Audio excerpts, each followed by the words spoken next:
Good morning, colleagues. The program is about to start in a few minutes. Please stand by.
"81 provinces, 17 regions, and countless reasons to visit, discover, and explore one country, the Philippines."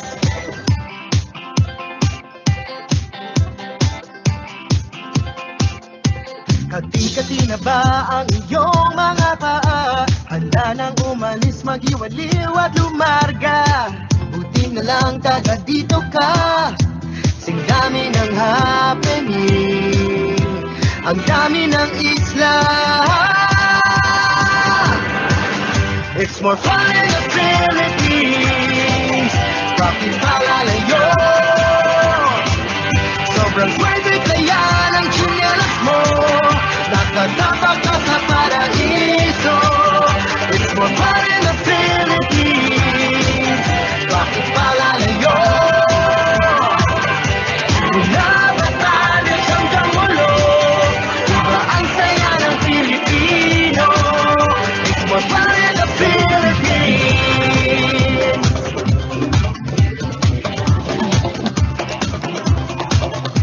Nandito ng lahat, saan pa pupunta? Malalim ang dagat at mababaw ang ligaya. Halatang Pilipino ka, abot gamit ang iyong ngiti. Lahi ng masasaya. It's more fun in the Philippines. Bakit palalayo? Sobrang swerte kaya ng tsinelas mo. Nakatapak ka sa paraiso. It's more fun in the Philippines. Bakit palalayo? Mula Batanes hanggang Mulo, iba ang saya ng Pilipino.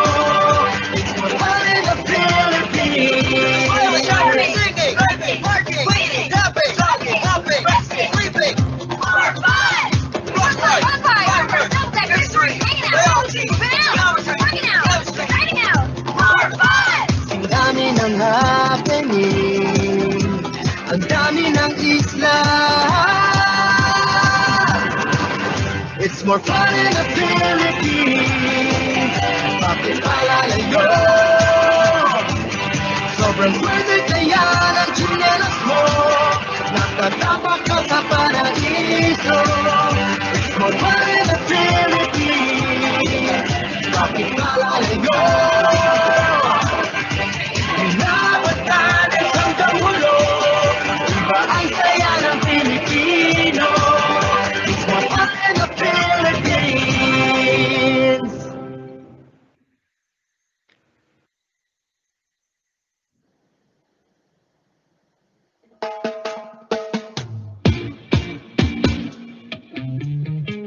Luzon, Visayas, Mindanao, it's more fun. Boracay, Palawan, Tagaytay, it's more fun. Pampanga, Manila, Batangas, it's more fun. Baguio, Cebu, and Subic, Mabuhay. Welcome to my town, welcome to my city. A special place, everything looks pretty. Let's go somewhere, let's hop into a jeepney. I wanna take you all around. So many things to do in town. See the beauty, hear the sounds. This is where paradise is found. Places to go, things to see. Welcome to my home, my country. Beautiful sights, I want you to see. It's more fun in the Philippines. Oh yeah. It makes you feel like in a dream. Oh yeah. It's more fun in the Philippines. Oh yeah. It makes you feel like in a dream. White sands, blue water, you can take a walk.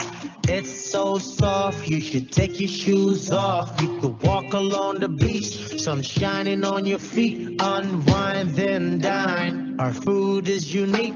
Go dancing in the moonlight, move with the breeze. See the sunrise shine through the tall palm trees. See the scene of the city. If you want the nightlife, go enjoy the town and go party all night. Places to go, things to see. Welcome to my home, my country. Beautiful sights, I want you to see. It's more fun in the Philippines. Oh yeah. It makes you feel like in a dream. Oh yeah. It's more fun in the Philippines. Oh yeah. It makes you feel like in a dream. Come and taste the food and enjoy the hospitality. Everyone is welcome, you are part of the family. We can go surfing or we can go diving. We can see the sights on all the different islands. Oh, it's a beauty, all the things you can see. So come to Mindanao and feel the unity. It looks like paradise. See it with your eyes. You can do so many things. Just tell me what you like. Places to go, things to see. Welcome to my home, my country. Beautiful sights, I want you to see. It's more fun in the Philippines. It makes you feel like in a dream. It's more fun in the Philippines. It makes you feel like in a dream. It's more fun in the Philippines.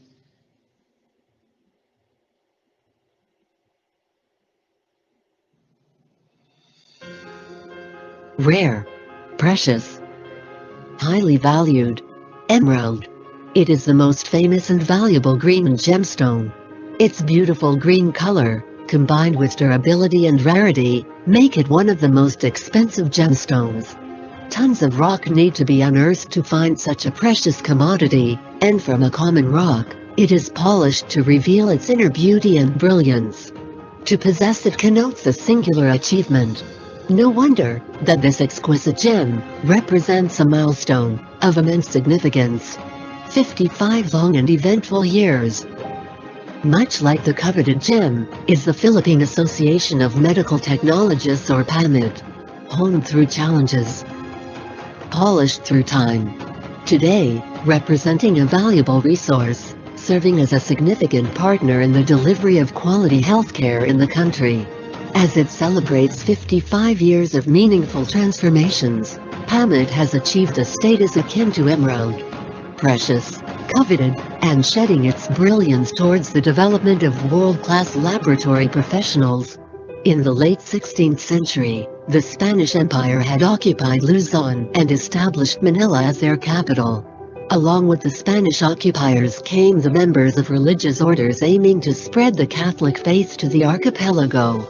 These various religious orders established hospitals for the poor and institutions of higher learning for the island's population.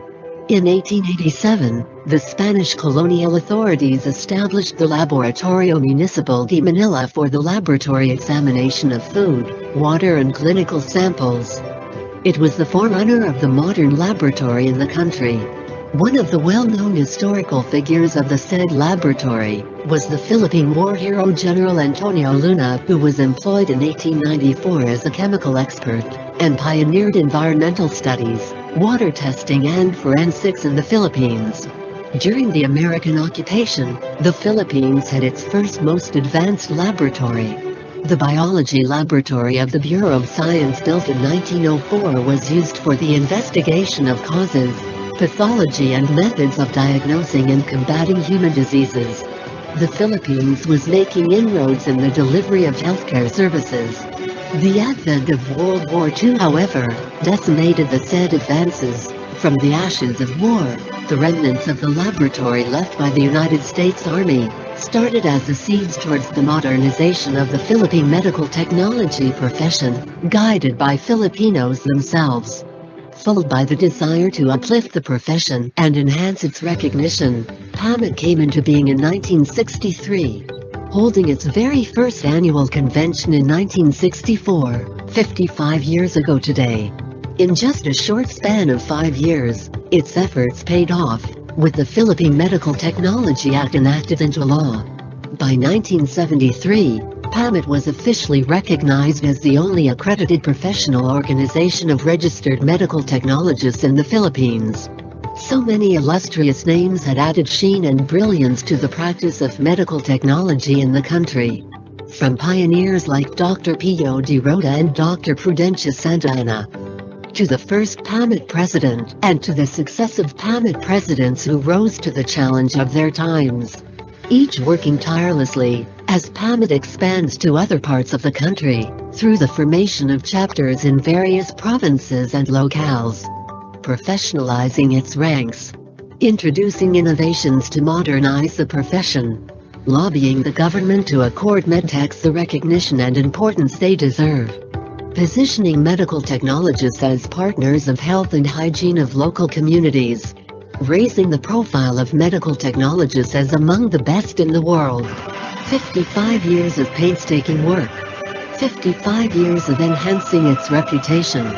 55 years of building one success into the next.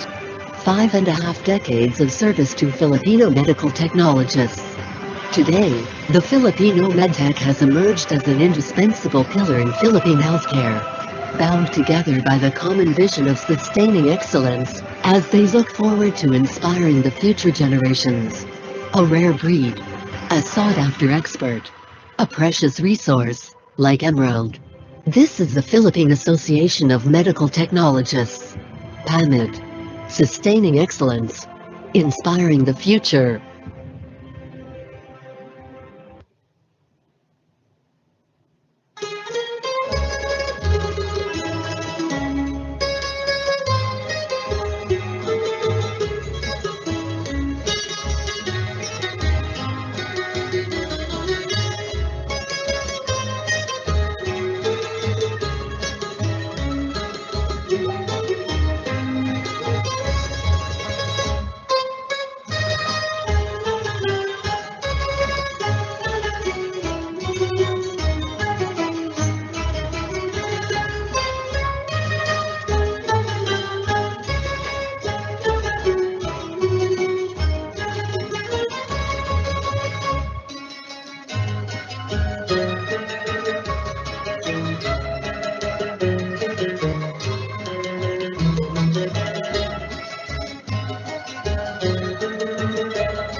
Suwari mo'y nag-iisa. Lahat kanya-kanya, Ngunit di man nagsasama. kaya pang magkaisa. Sa pag-iingat, Isa sa ating dasal, laging nagpapatunay.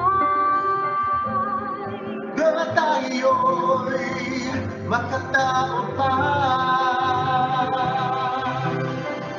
Together we are being called to make a future world. The test we face is for us to prove that we can heal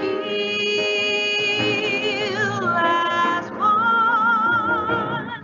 We heal as one with kindness. We heal as one. We serve, we share, we show compassion. We heal as one. Suwari mo'y nag-iisa. But when we heal,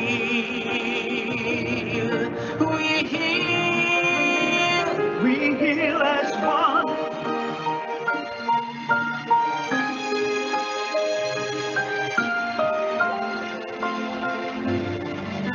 Isa sa pag-iingat, isa sa ating dasal.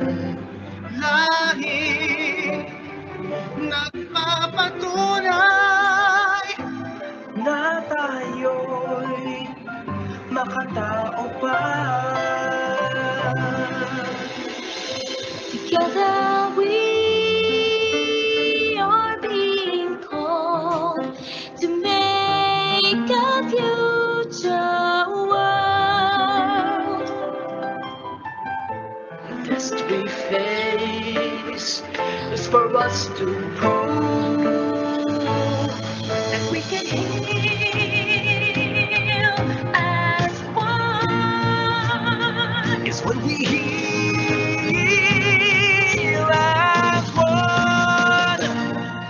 We heal as one with kindness. We heal as one. We serve, we share, we show compassion. We heal as one. Suwari mo'y nag-iisa. But when we heal, we heal, we heal as one. With kindness, we heal as one. We serve, we share, we show compassion. We heal as one. Suwari mo'y nag-iisa. But when we heal, Yes, we will heal. We heal. yes, we can heal. We heal as one. We heal as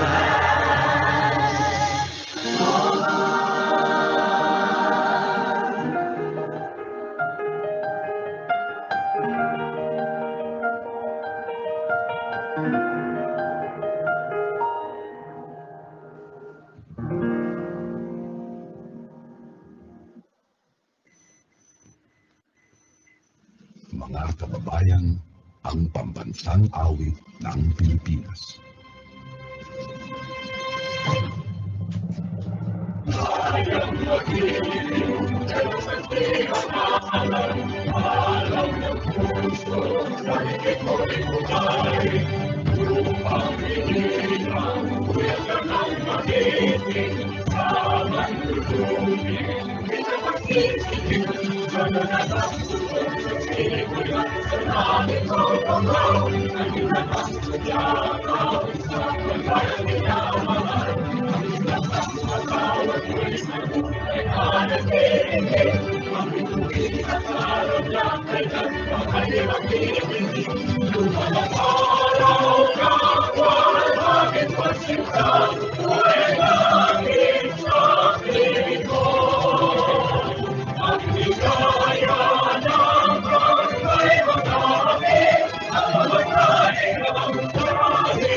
To all our virtual participants, please observe the following webinar guidelines.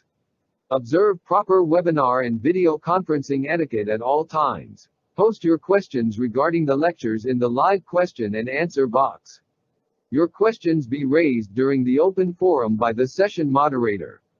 Finally, details on how to get your e-certificates will be flashed at the end of the webinar. We expect your adherence to these guidelines. Thank you very much and enjoy learning online.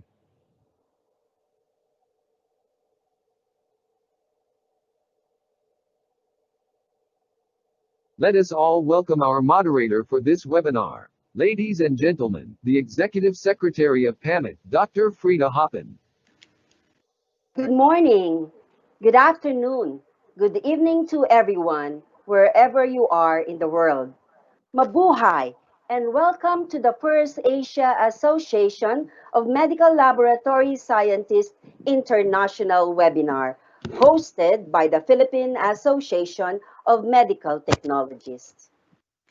I am very happy to be your moderator for this morning. And now, to welcome all participants present in this webinar, let me call on the National President of the Philippine Association of Medical Technologists, Mr. Ronaldo E. Puno, MBAH. Thank you very much, Dr. Frida. A safe and refreshing morning to all. On behalf of the Philippine Association of Medical Technologists, allow me to welcome all our 3,000 colleagues and participants from 20 different countries across the world, joining this first AAMLS International webinar hosted by PAMET with an array of topics focusing on recent strategies in combating COVID-19. And I would like to give special appreciation to the impressive lineup of high caliber and highly esteemed speakers who are well recognized and known experts in the fields of pathology and medical technology. We have Dr. Miswar Fatah from Indonesia, Mr. Tan Kian Shing from Malaysia, and Dr. Raimundo Lo and Dr. Ruth Pineda from the Philippines, who will be properly introduced later on. I am deeply grateful to AAMLS, headed by Dr. Ed Young, for giving PAMET the opportunity to organize this webinar. And I am also thankful for the support and assistance extended by the PAMET board and chairs of different committees, especially Dr. Laila Florento, the chairman of the Committee on Continuing Professional Development, Dr. Frida Hapan, and Mr. Oliver Dumawal, with the help from Progressive Productivity Solutions to assure the success of this event. As we continue to fight COVID-19 pandemic, we, particularly in the Asian region, never stop in finding ways on how to combat it. And thus, we find it appropriate and timely to share important developments on how different Asian countries respond to these challenges. And now that the world is fighting COVID-19 as one, there is no better time to share new ways and innovations to better address the current situation. And as one Asian region, AAMLS is committed to provide venues such as this webinar to share new knowledge on how healthcare professionals, such as medical technologists and pathologists, could better contribute in solving this global pandemic through current scientific developments and discoveries. And I would like to take this opportunity to pay homage to all our healthcare frontliners, whose boundless heroism is really beyond measure.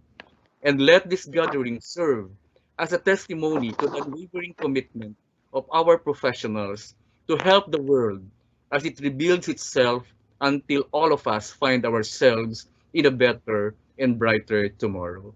And we are looking forward to the end of this crisis very soon, and we are praying that everyone would continue to be safe and protected. So enjoy the webinar and continue enriching your hearts and minds with the food for thoughts that you are about to learn. Once again, good morning to everybody. Thank you. Thank you, Mr. Ronaldo Puno, for that warm welcome. Enough to make us all feel very excited about this webinar. We heal as one, we learn as one. At this point, let me now call on no less than the President of the Asia Association of Medical Laboratory Scientists, Dr. Eddie Ang Han San, for the opening remarks. Dr. Ang? Hello, everybody, and greetings from the Asia Association for Medical Laboratory Scientists, AAMLS. AAMLS was founded on 14th May 1997 with a current membership of 13 national organizations from Brunei, Hong Kong, India, Indonesia, Japan, Korea, Malaysia, Macau, Myanmar, Philippines, Singapore, and Thailand. In keeping with the objectives of AAMLS to offer opportunities for exchanges of information of medical laboratory sciences between and among registered national organizations, we are bringing to you all over the next few months a series of virtual webinars on the current emerging issues on COVID-19. We are pleased to launch and welcome you to the first AAMLS International Virtual Webinar hosted by the Philippines Association of Medical Technologists, PAMET, and to invite you to join us at this free virtual webinar. The theme for the webinar, Recent Strategies in Combating COVID-19, is very apt in the light of this current pandemic. We are very deeply to have with us 4 eminent speakers from Malaysia, Indonesia, who will share with us the topics in the field of expertise and experience. We are sure that participants will find the varied range of presentations both stimulating and valuable. At this meeting, we have some 3,000 plus participants joining this webinar. Our congratulations to PAMET for taking this initiative in the true spirit of AAMLS. On behalf of MLS, I would like to thank Mr. Ronaldo and Ms. Laila and PAMET, and also our distinguished speakers for their time and effort to share their presentations at this virtual webinar with our Asian colleagues. I wish you a very fruitful virtual webinar. Have a nice weekend ahead. Take care, stay healthy, with warm regards. Thank you.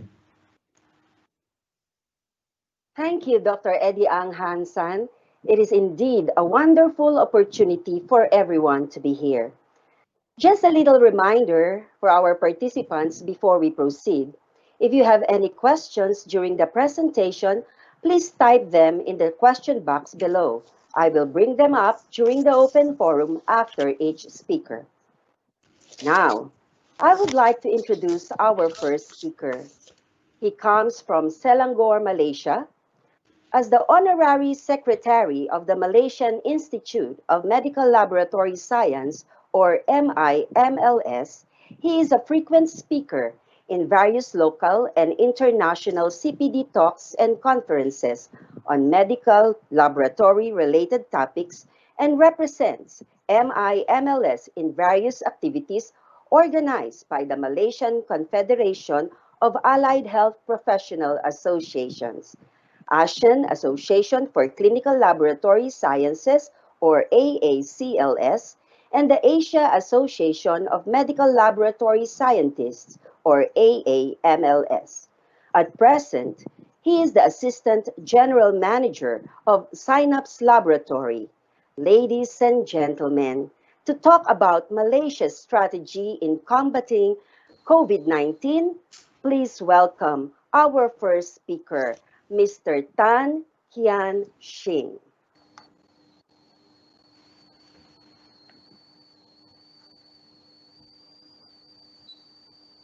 Thank you very much, Ms. Frida. A very good morning to all participants. Good morning, good afternoon, and good evening, wherever you are from. So, first of all, I would like to say my thank you very much to PAMET for inviting me, for giving me this opportunity to share some experience on the Malaysia strategies in combating COVID-19. Without further ado, let me just first of all introduce where I work, because I also work, obviously I work in the medical laboratory. So my laboratory is called Synapse Laboratory, based in Selangor, and focus on specialized testing such as nucleic acid testing for hepatitis B, hepatitis C, and HIV, newborn screening for inherited metabolic diseases, molecular and genetic testing works. So of course, during this pandemic, we are also one of the private laboratories certified by the Ministry of Health Malaysia to perform COVID-19 real-time PCR testing. And we also do antigen testing as well, which I will share a little bit more information in my slides later. First of all, I would like to introduce my country, Malaysia, in case some of you have never been to Malaysia before. Malaysia is a federation of 13 states and 3 federal territories, and our capital city is Kuala Lumpur, and administrative capital is Putrajaya. We have a population of 32 million Malaysians, multiracial, Malay, Chinese, Indian, and other ethnicities. And the land area is about 329,000 square kilometers. And the density is 92 per kilometer square. And the GDP is USD 364.7 billion as per 2019. So Malaysia is a country in Southeast Asia, and is composed of actually 2 contiguous regions, which is the Peninsular Malaysia, where Kuala Lumpur is, or we also call it West Malaysia, and also East Malaysia, which is the island of Borneo. So a quick glance on the COVID-19 pandemic in Malaysia. In 24th of January 2020, our National Public Health Laboratory, or MKAK, detects the first 3 imported COVID-19 cases in our country from the contact tracing based on a communication from Singapore. And the Institute for Medical Research, Ministry of Health Malaysia, detects 1 positive case in a symptomatic patient, which is a patient under investigation, or PUI. On the 3rd of February, the first Malaysian tested positive for COVID-19, which is actually case number 9, with a history of attending a conference in Singapore, which involves some delegates from China. On the 6th of February, our country records its first human-to-human transmission of COVID-19.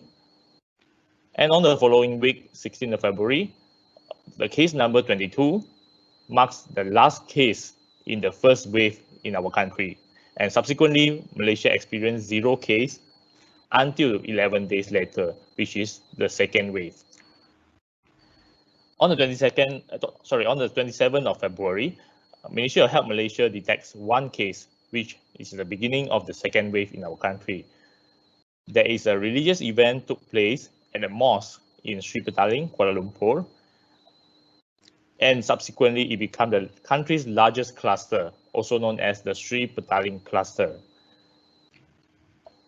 On the 11th of March, the International Health Regulations IHR focal point for Brunei Darussalam informs Malaysia of a travel history of 1 case detected in Brunei Darussalam. The patient from Brunei had attended a religious gathering in Kuala Lumpur, and which estimate more than 10,000 individuals from several countries, including Malaysia, has participated in this gathering. Subsequently, on 16th of March, the Malaysian government announced a Movement Control Order, or MCO, which is equivalent to a nationwide lockdown effective of 18 March. And on the 17th March, 1 day before the lockdown, we see our first 2 death cases for COVID-19. And on the 25th of March, the MCO was again extended for another 14 days and subsequently extended again to 28th of April. It was followed by another phase of MCO known as the Conditional MCO, CMCO, until the 9th of June.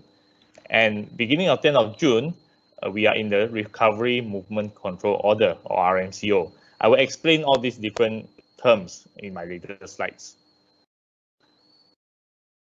This is a graph showing the distribution of COVID-19 cases in Malaysia.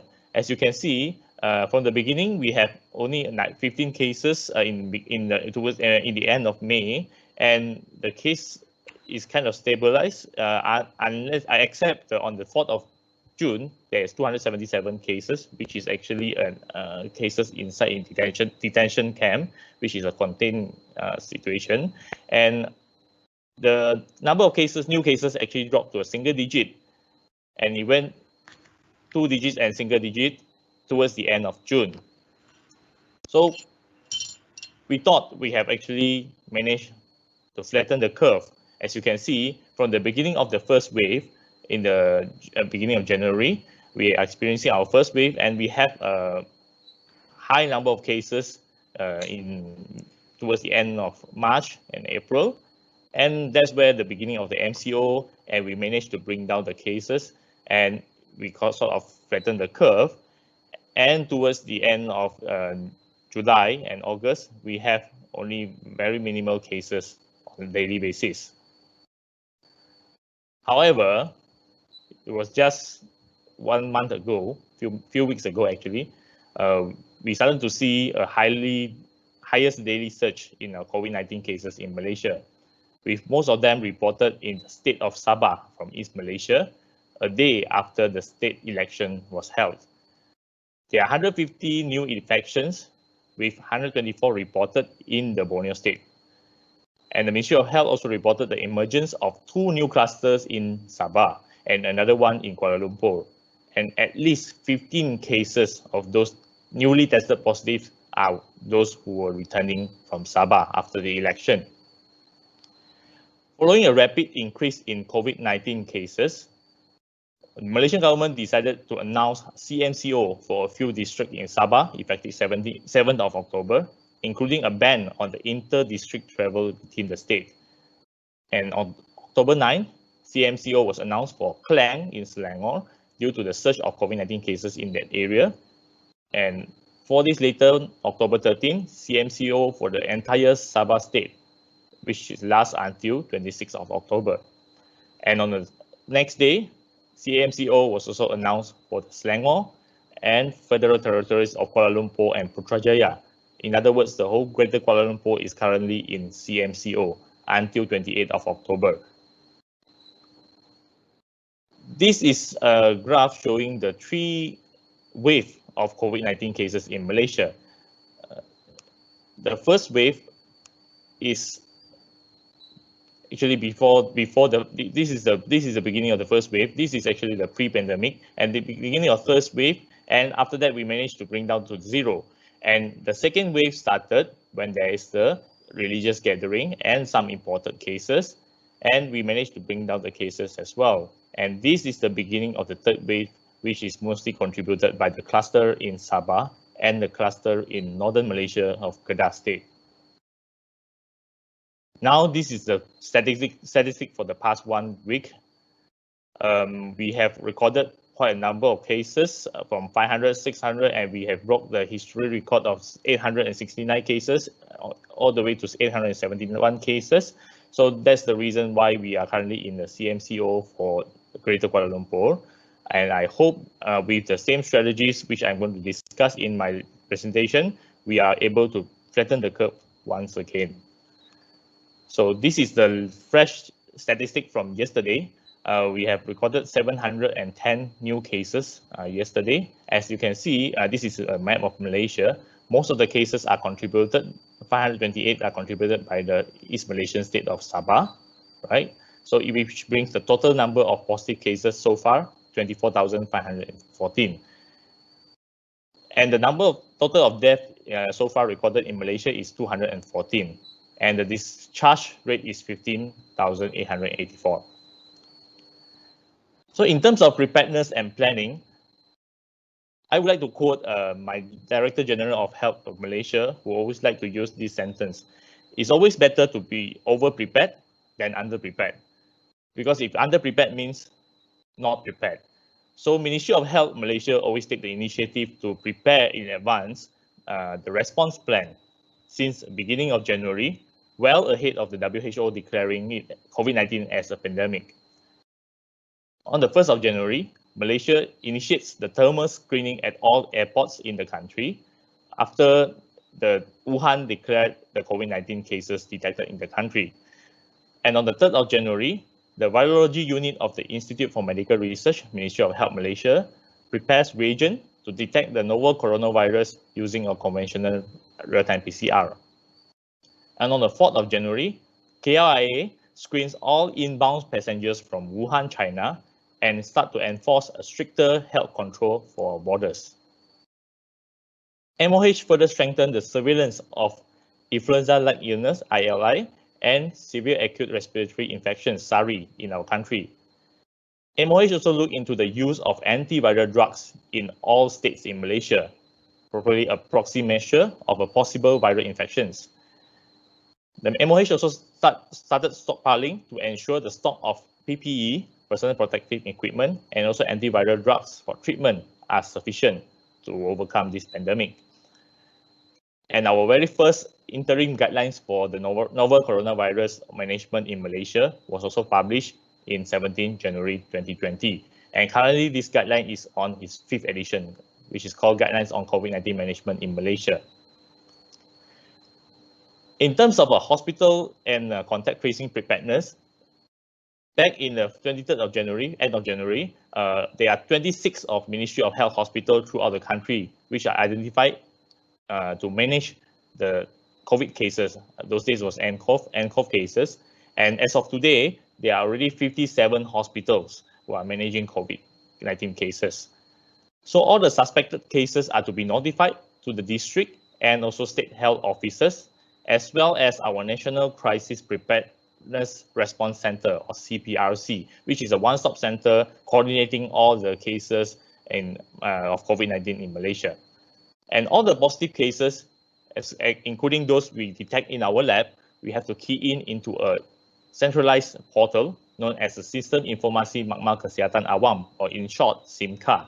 So with this SIMCA portal, all the data that we key into the system will be notified to the district as well as the state health officers, as well as the CPRC to get notified about the cases and started contact tracing.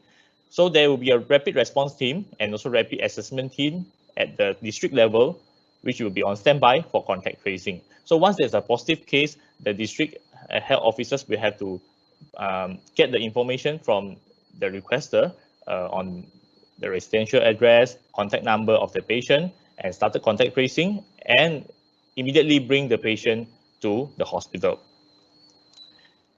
And the Malaysian government also developed an app called My Sejahtera to manage the COVID-19 outbreak. The app helps users to perform health self-assessment on themselves and also the family members.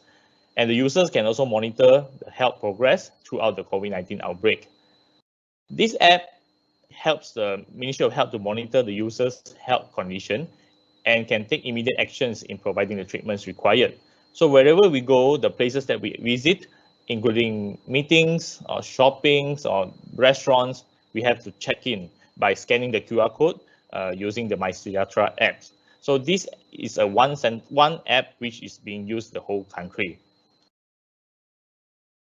In terms of laboratory preparedness, back in 11th of January 2020, scientists from China has released the genetic information of the virus in a shared database with all over the world. Using this information, the virology unit of IMR, Ministry of Health Malaysia, has designed primers and probes specific for the detection of COVID on the same day. On the 17th of January, WHO has published a protocol of the real-time RT-PCR for the 2019 nCoV virus, which is very similar to the one which has been developed by IMR. On the 21st January, IMR finally received the reagents to identify the virus. The University of Malaya Medical Center shared the RNA extract to be used as a positive control for the test. Following the successful optimization of the real-time RT-PCR assay, the reagents were then provided to our National Public Health Laboratory and enable the successful identification of our very first confirmed case of COVID-19 in Malaysia among the close contacts. Subsequently, IMR and also MKAK conducted trainings on the real-time RT-PCR to detect SARS-CoV-2 to all the other MOH laboratories and also private laboratory chains throughout the country. Back in those days, there are only a few laboratories which are having the capability to run this test. But as of today, the real-time RT-PCR for COVID-19 were performed by more than 60 laboratories in Malaysia. Currently, COVID-19 testing in Malaysia was conducted, first of all, real-time RT-PCR, which is the gold standard. It was performed by 61 laboratories in Malaysia, which comprises of the virology unit of IMR, 19 Ministry of Health hospitals, 5 public health laboratories, 2 army hospitals, Ministry of Defense, Malaysian Genome Institute, Ministry of Science, Technology and Innovation, 13 universities and university hospital labs, and 20 private medical laboratories, which are approved by the Ministry of Health.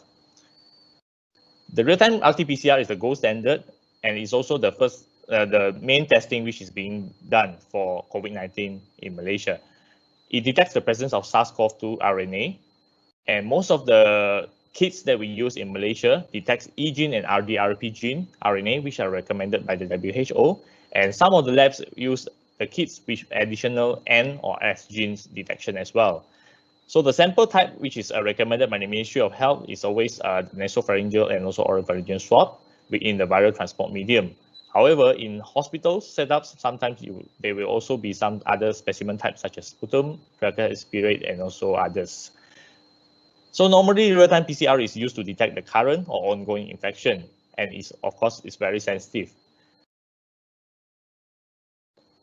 Our daily capacity of running real-time RT-PCR for COVID-19 has been much increased.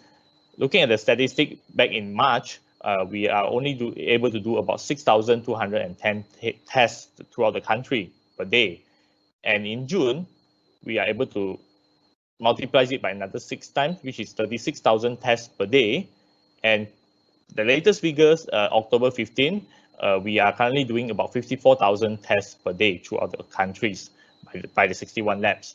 So testing is the key to defeat the virus, to defeat the pandemic.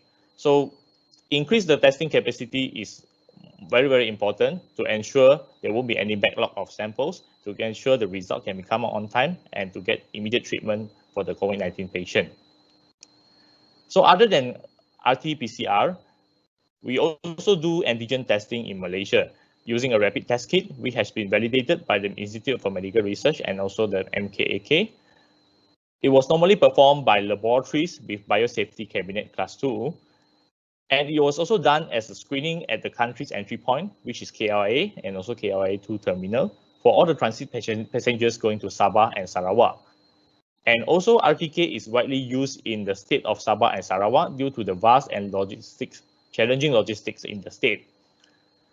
Antigen detects the presence of the viral proteins, and the sample type required for this test is actually nasopharyngeal swab. And normally antigen, you can be able to detect the acute or early phase of infection. Another method of testing, of course, is antibody using rapid test kit, which in Malaysia, most of the kits are already been validated by the Ministry of Health. And for antibody, unlike the antigen and also PCR, it detects the presence of antibody in the infected individuals. And normally in Malaysia, antibody is not recommended as the first line of diagnosis. Normally, Ministry of Health is using it as the on the day 13 of the quarantine for the close contact. So in case the antibody is negative, the person will be allowed to discharge. If the antibody is positive, we have to proceed with the PCR to confirm. And the sample type, of course, is blood from the finger prick. And normally antibody is used to detect convalescent phase and also the past infection. I would like to share a little bit on the antigen testing in Malaysia. Back in April, Ministry of Health has approved the use of antigen rapid test kit from South Korea, the brand from South Korea, to help Malaysia boost our COVID-19 testing capacity. The test kit, which has undergone evaluation by the IMR, has met the Ministry of Health's accuracy requirement with a sensitivity rate of about 84% and specificity rate of 100%. Subsequently, the first batch was immediately sent to Sabah and Sarawak to help to boost the COVID-19 testing capacity in the two states, as the logistics are very challenging in the two states. So currently, the RTK antigen is made priority in cases or samples that require very urgent result for a prompt patient management to be given. According to the guidelines from the Ministry of Health, some of the appropriate cases to be used antigen testing, such as emergency and semi-emergency procedures or surgical cases with high probability of COVID-19, brought-in dead cases, screening for SARI and ILI, and also wider coverage of screening in the area of enforced movement control order, and screening at the country entry point, KLA, and so on. This is some pictures of our medical technologists working in the KLA terminal. There are 9 units of biosafety cabinet in place in KLA, and 4 units of biosafety cabinet being placed in terminal KLA2.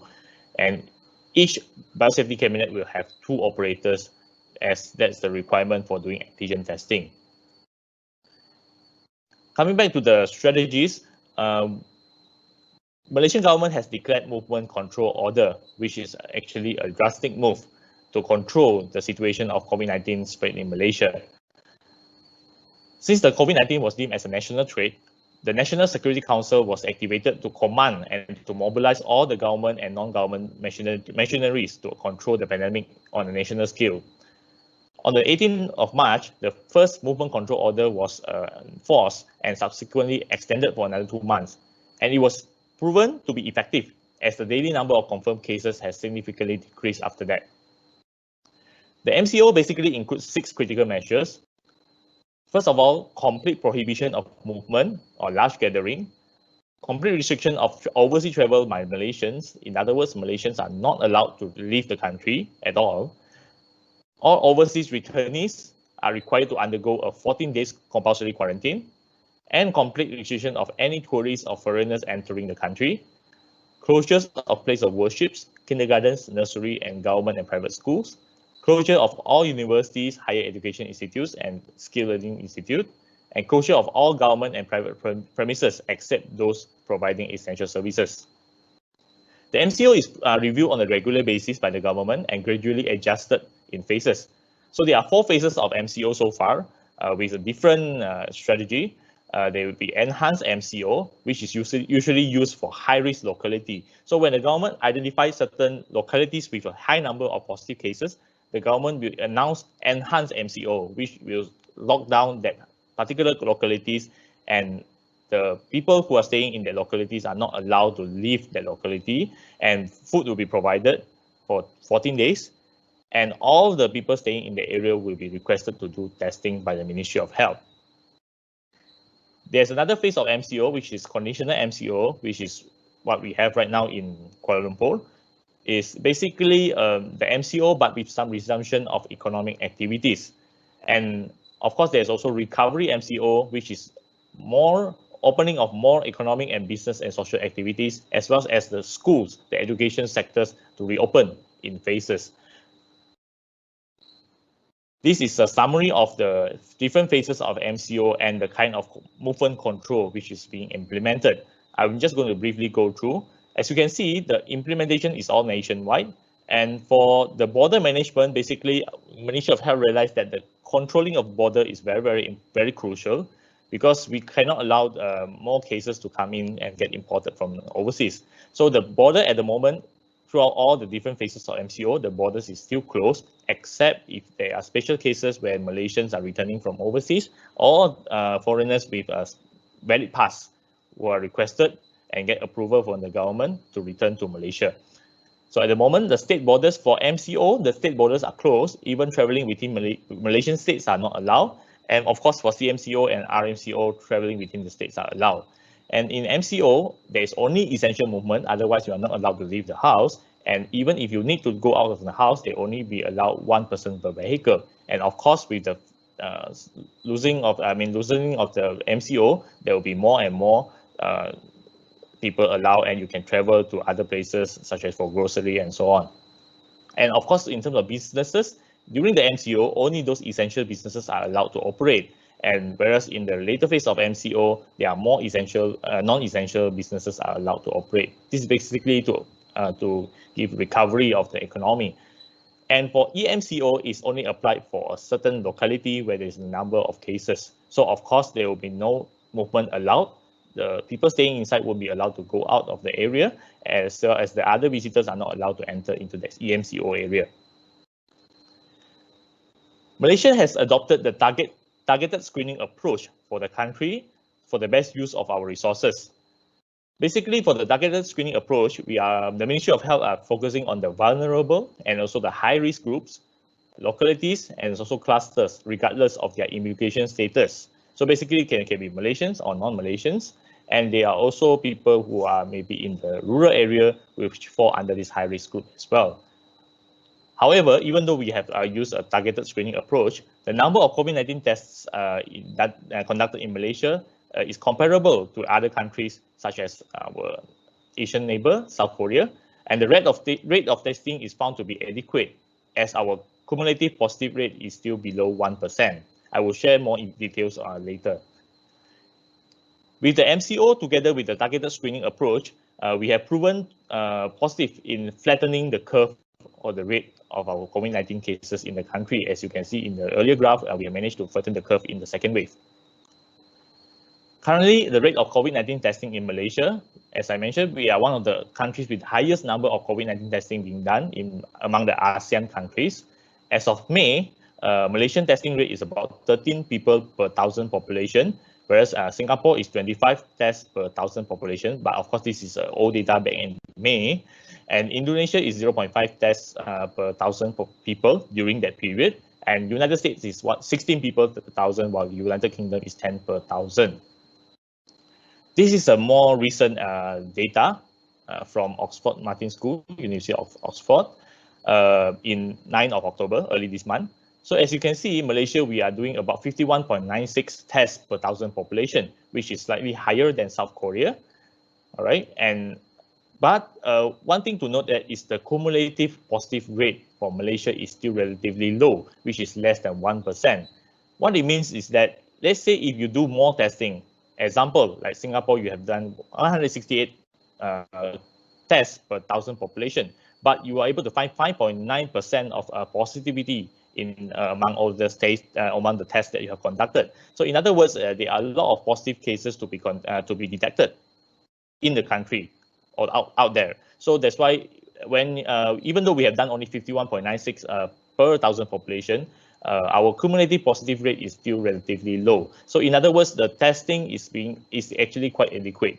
I would say is adequate for the moment. So even though we have gone through a different phases of different wave. So at the moment we are testing about 51.96, but our cumulative positive rate is still maintained at less than 1%. Compared to other countries, let's say United Kingdom, which they are doing very aggressive testing, 333 tests per 1,000 population, but the cumulative positive rate is 2.4%.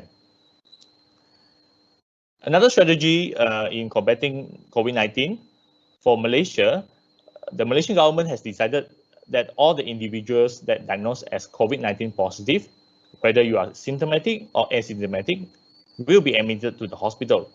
Again, it's regardless of citizenship, and for Malaysia, it's free of charge.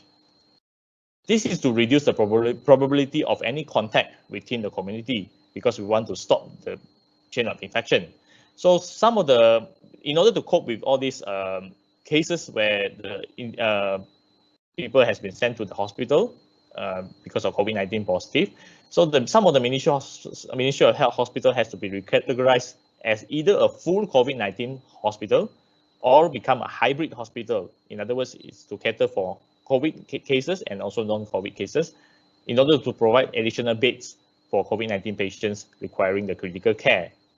And during the peak in our second wave, when we have a lot of cases every day, Malaysian government also decided to set up a temporary hospital in one of the convention center in Serdang. The hospital was being built in 4 days in the convention center with the help from the armed forces and several government agencies. And this hospital is actually being used for low-risk COVID-19 cases. This will help to add on more beds for the COVID-19 patients so that it doesn't cause any collapse to the MOH hospitals. At the same time, also, Ministry of Health ensure that there are enough ventilators, because this is from learning from the other countries' experience. Because COVID-19 cases, the critical one, they will require ventilators. So from beginning of the pandemic, Malaysia has about 300 ventilators throughout the country. This is statistic from the Ministry of Health. And until now, we have more than 1,364 ventilators to be used for the COVID-19 patients. This is very important because we need to make sure all the cases, especially those that require ventilators, can be getting immediate attention. And also this can only be done through emergency procurement and also through some donation from the private corporations and of course from the public. For those stable and low-risk patients will then be admitted to quarantine centers, which are, example just now I mentioned, convention centers. And we also have places like this one is actually a field hospital, and this is a field hospital which was built in Sabah to handle the current pandemic in Sabah, built by the armed forces. And also we have this makeshift treatment center in Pokok Senar in Kedah. So all these centers will be able to handle the stable and low-risk patients. So instead of putting them into the Ministry of Health hospital, which should be prioritized for the high-risk COVID-19 patients. There are also hotels which have volunteered to become the quarantine centers for all the overseas returnees. Previously, all the overseas returnees can choose to do a 14 days quarantine at home, but now it's compulsory to do quarantine at either hotels or government designated quarantine centers. In terms of hospital preparedness, this is a diagram which I got from the Ministry of Health. It's from last week. Actually, is to prepare for the current pandemic in Sabah. So as you can see, there are hospitals. The Ministry of Health make sure there are enough number of hospitals and also number of hospital beds, and of course the ICU beds for the COVID-19 patient, and as I mentioned just now, ventilators. All right, and then there are also centers, government facilities which is being converted into a low-risk quarantine and treatment centers. So with all this added together, there are about 4,822 bed capacity to handle the anytime the increased number of cases in Sabah. Another strategy which is very important is effective communication, because we believe that establishment of a trusted information source is very, very essential in managing the panic among the public because of the new virus. There will be so many fake news circulating around social media, so we need to have a trusted information source from the government. The Ministry of Health has set up a web portal which can be accessed by all Malaysians. There will be a lot of information on COVID-19 and health education and advisory. And on a daily basis, the Director General of Health is going to have a daily press briefing at 6 o'clock in the evening to brief all Malaysians on the latest status of COVID-19 situation in Malaysia. This is a very important step to give confidence to the Malaysians that the government is controlling the situation, and we need the support and need the strong support from the public to make it happen. Other than the measures that I mentioned just now, there is also a communication channel with the public through social media applications such as Facebook and Telegram for faster access and retrieval of the latest information on COVID-19 related regulations and general information. And the National Security Council also sent SMS to everyone with a mobile phone numbers registered in Malaysia on a daily basis. The information sent including policy and regulations update, as well as some advices and reminders on the COVID-19 precautionary measures. Of course, another key contributor to the successful in COVID-19 management is the citizens' cooperation.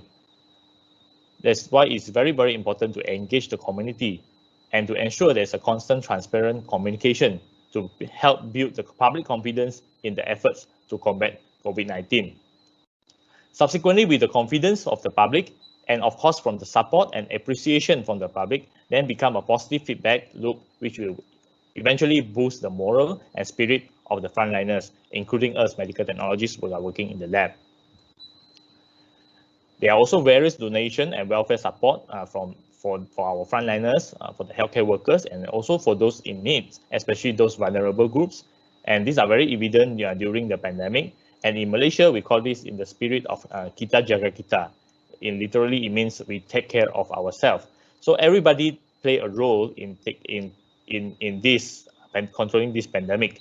So this multi-sectoral effort in the disease control and prevention involves not only the Ministry of Health, the government of Malaysia, but also contribution from other governmental agencies, private sector, and most importantly, the community itself. Before I end my presentation, I would like to share an interesting quote, a Chinese word called 危机, which is the Chinese word for crisis. And actually, when you write it in Chinese, the word crisis actually is composed of two characters. And one of them is danger, the way is danger, and the other one represents opportunity. So when you break these two together, crisis, it can be a danger, but it can also turn to be an opportunity. So I would like to encourage all of fellow medical lab scientists we know we are working very hard in the lab and we are facing a very difficult situation right now and putting ourselves at risk of this COVID-19 infection. But look at it on the brighter side, it is also an opportunity. At least for me, I can see our profession are being recognized. People know that there are people working behind the scene, running medical lab tests, whether it's COVID related or non-COVID related, working tirelessly. Even though there's pandemic, even though people are sitting at home, we are still working inside the lab to make sure the results are out for the doctors for their diagnosis. So, and of course, because of this pandemic, there are a lot of new norms, including this one, where we are currently, people from different parts of the world are joining in a webinar virtually. So this has actually opened a different opportunity for us to collaborate and also work together for a betterment. So I think this is something which you can learn from a crisis, all right? So with that, before I end my presentation, I would also like to express my appreciation to my fellow medical technologists or scientists who have worked selfless and dedication and relentless commitment to continuously serve amidst the threat of COVID-19. So we are all heroes behind the scene. So I hope you all stay safe, stay healthy, and take care. And that's the end of my presentation, and I thank you for your attention. Thank you, Mr. Tan Kian Sing, for that interesting presentation. It is indeed very impressive how Malaysia was able to rise over and above this pandemic through those strategies that you mentioned. So with your presentation, We can now go ahead and entertain some questions from our webinar participants. Let me now check on the question box. Oh, here is one interesting question. And I quote, what do you Yes. think would be the effect of COVID to the health of individuals due to the opening of many establishments for economic reasons? Sorry, I don't get the question. Can you please repeat Yes. again? Yeah. Okay, so the question goes, what do you think would be the effect of COVID to the health of individuals due to the opening of many establishments for economic reasons? Okay, I will probably share from Malaysian experience. I think opening of establishment or reopen of the economic activities is fine, but provided that the public continue to adhere to the SOP set up by the Ministry of Health and maintain social distancing, practice all the new norms, then it should be fine. But of course, we cannot go back to the days where before COVID-19. So definitely we have to limit ourselves. Like example, for an event, if you're going for a public event, we have to limit the number of participants and make sure everybody follow the SOP. And I think it is going to be okay. But the moment if there is people started to not following the SOP and all that, and this is what happened to Malaysia right now. We are facing our third wave. But of course, I think this requires everybody's cooperation. So if everybody is willing to adopt the new normal, right, and practice the new normal, so I think it is absolutely all right to open all the establishment. Yeah. Okay, thank you for that. While we're waiting for our participants to post their questions, may I ask the second question? Yes. I am interested to know how the Malaysian people reacted to the strategies that you mentioned, like the ban in the inter-district travel, as well as creation of crisis preparedness center, and even the use of the Sejatera app to monitor users' health, as well as isolation and treatment. So how did the Malaysian people react to these strategies? Of course, in the beginning, there is some struggle. I would say there won't be any. There are cases where, of course, people are trying to, break the rules, by crossing the states and all that. There are cases being reported. But overall, from the statistic that I was told during the briefing by the Ministry of by the minister on a daily basis, so far the compliance level is pretty high among Malaysians. It's about 90% of compliance. So most of the Malaysians are willing to comply, because we all understand that if we don't follow the SOPs, eventually the effects is going to be worse, and it will definitely affect all of us, right? So I think majority Malaysians and as many as 90% Malaysians are actually complying to the rules, regulations set by the Ministry of Health in order to help contain the spread of COVID-19.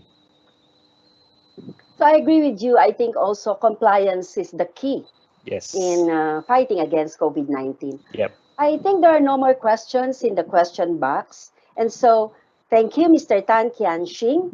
Allow us now to present the Certificate of Appreciation.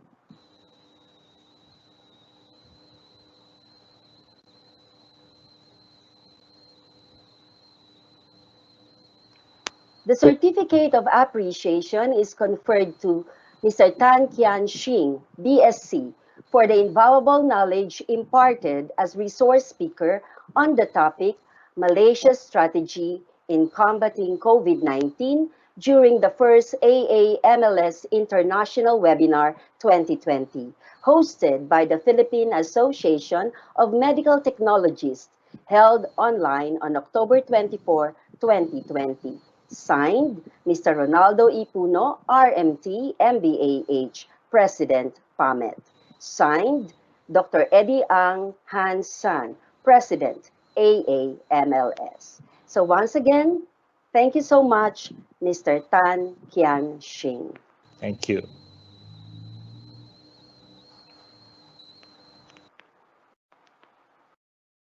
Now,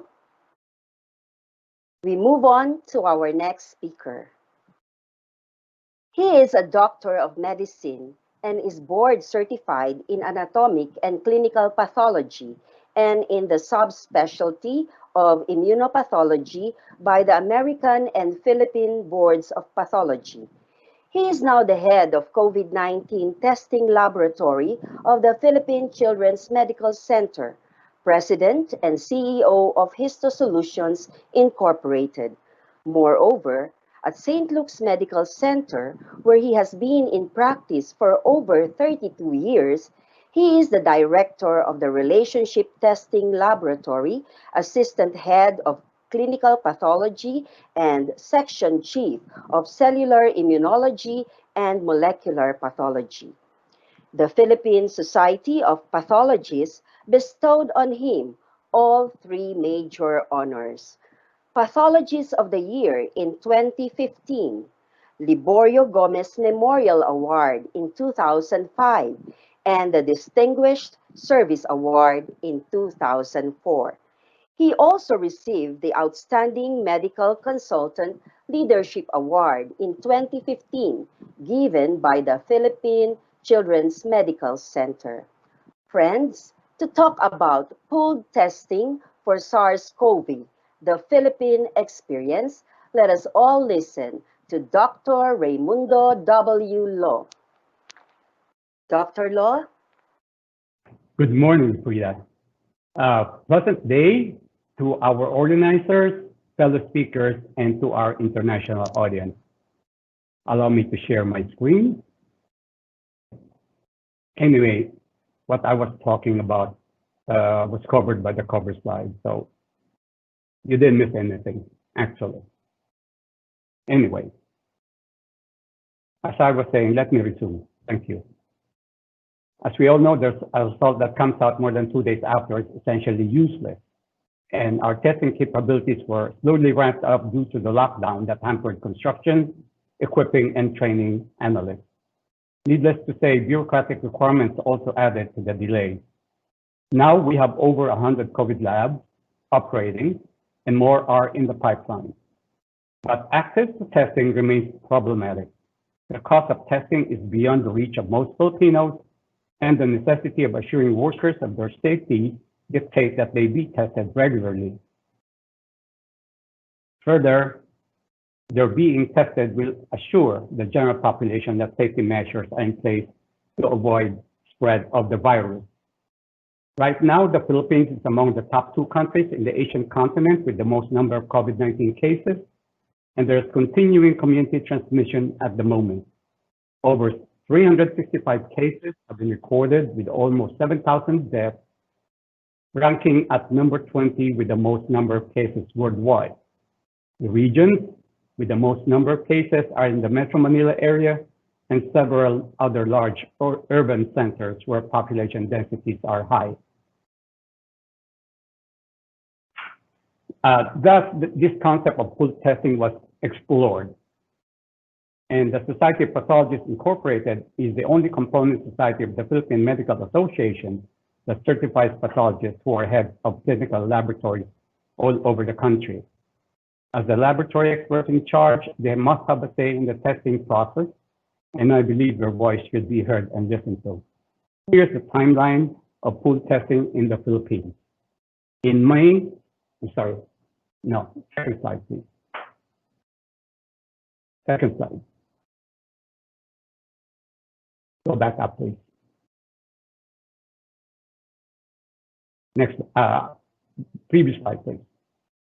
Thank you.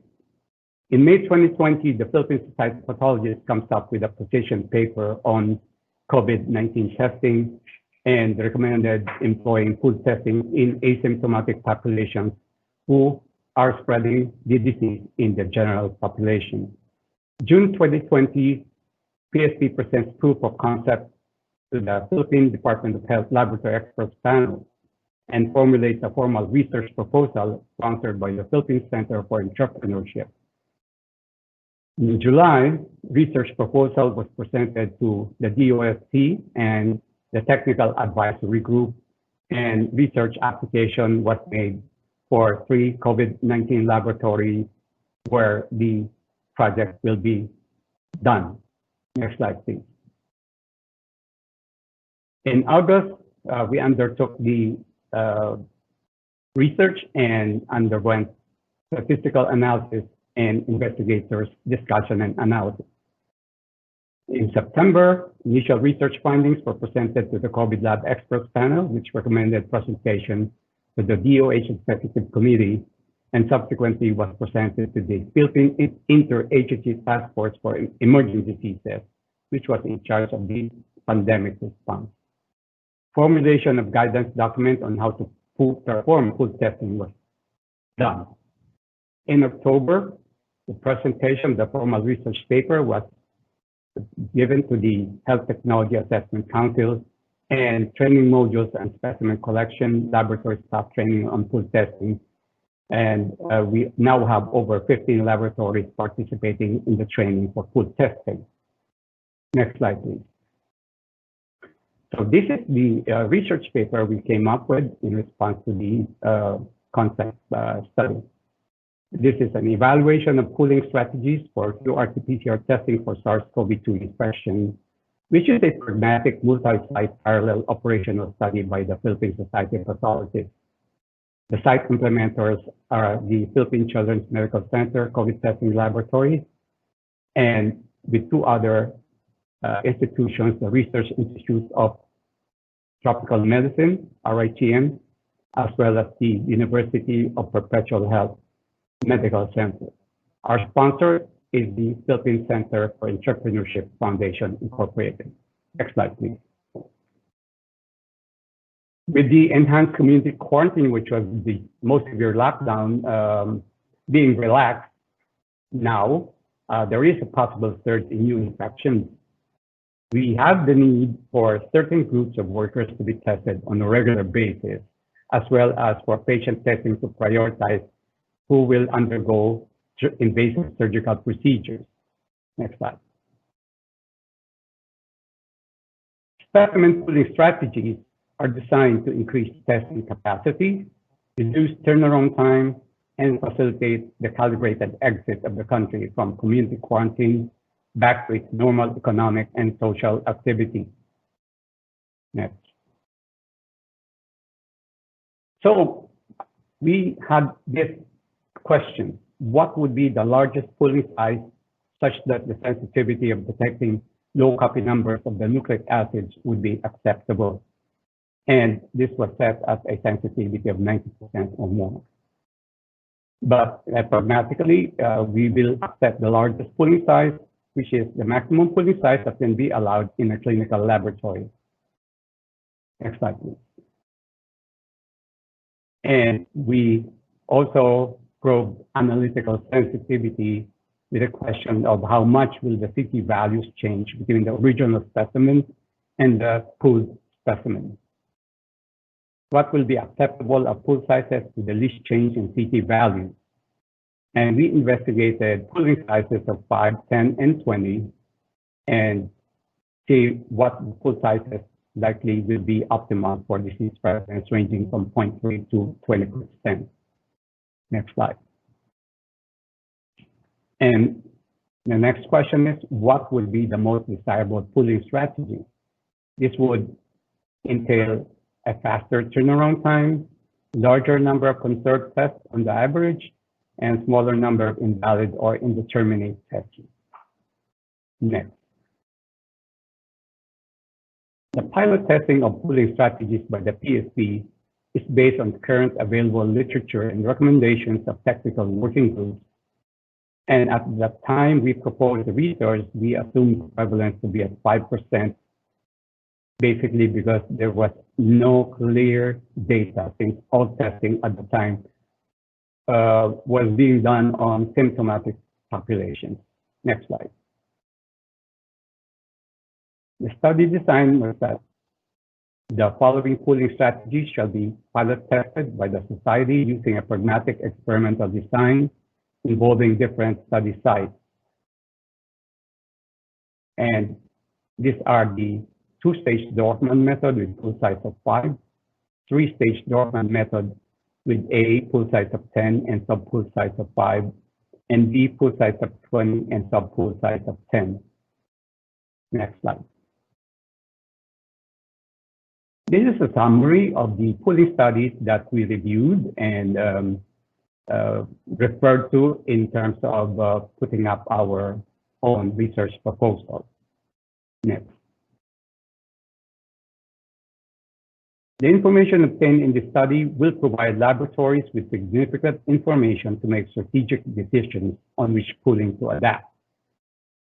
Next slide, please. Our objective, general, to determine the effect of nasopharyngeal and oropharyngeal swab sample pooling on RT-PCR testing for SARS-CoV-2 in terms of test sensitivity, number of tests saved, and turnaround time. Next slide. Specific objective 1 is to determine which of the pooling sizes, n equals 5, n equals 10, n equals 20, will retain the most acceptable test sensitivity in samples with low copies of viral RNA. Next slide, please. Number 2, to compare Dorfman pooling strategies, 2-stage Dorfman 5, 3-stage Dorfman 10-5, and 4-stage Dorfman 20-10-5 against no pooling or individual testing, and determine test accuracy, test savings, and turnaround time. Next, please. Methodology. Our research design is a laboratory-based parallel multi-site operational pragmatic experiment. Since doing a full-scale experiment will entail thousands and thousands of tests, which is beyond the capacity of current available tests.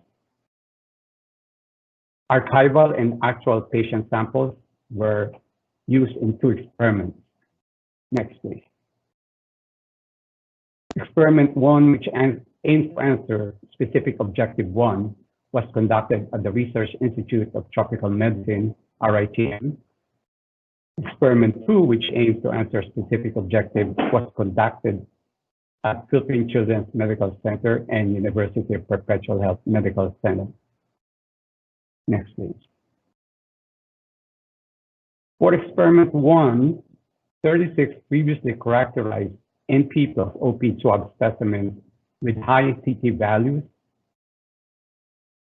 of greater than 30 or less than 38 were identified and retrieved by convenience sampling. 14 were frozen and 22 were fresh. Out of these 36, 26 were with the high CT values and 10 were with the low to mid CT values. Next slide.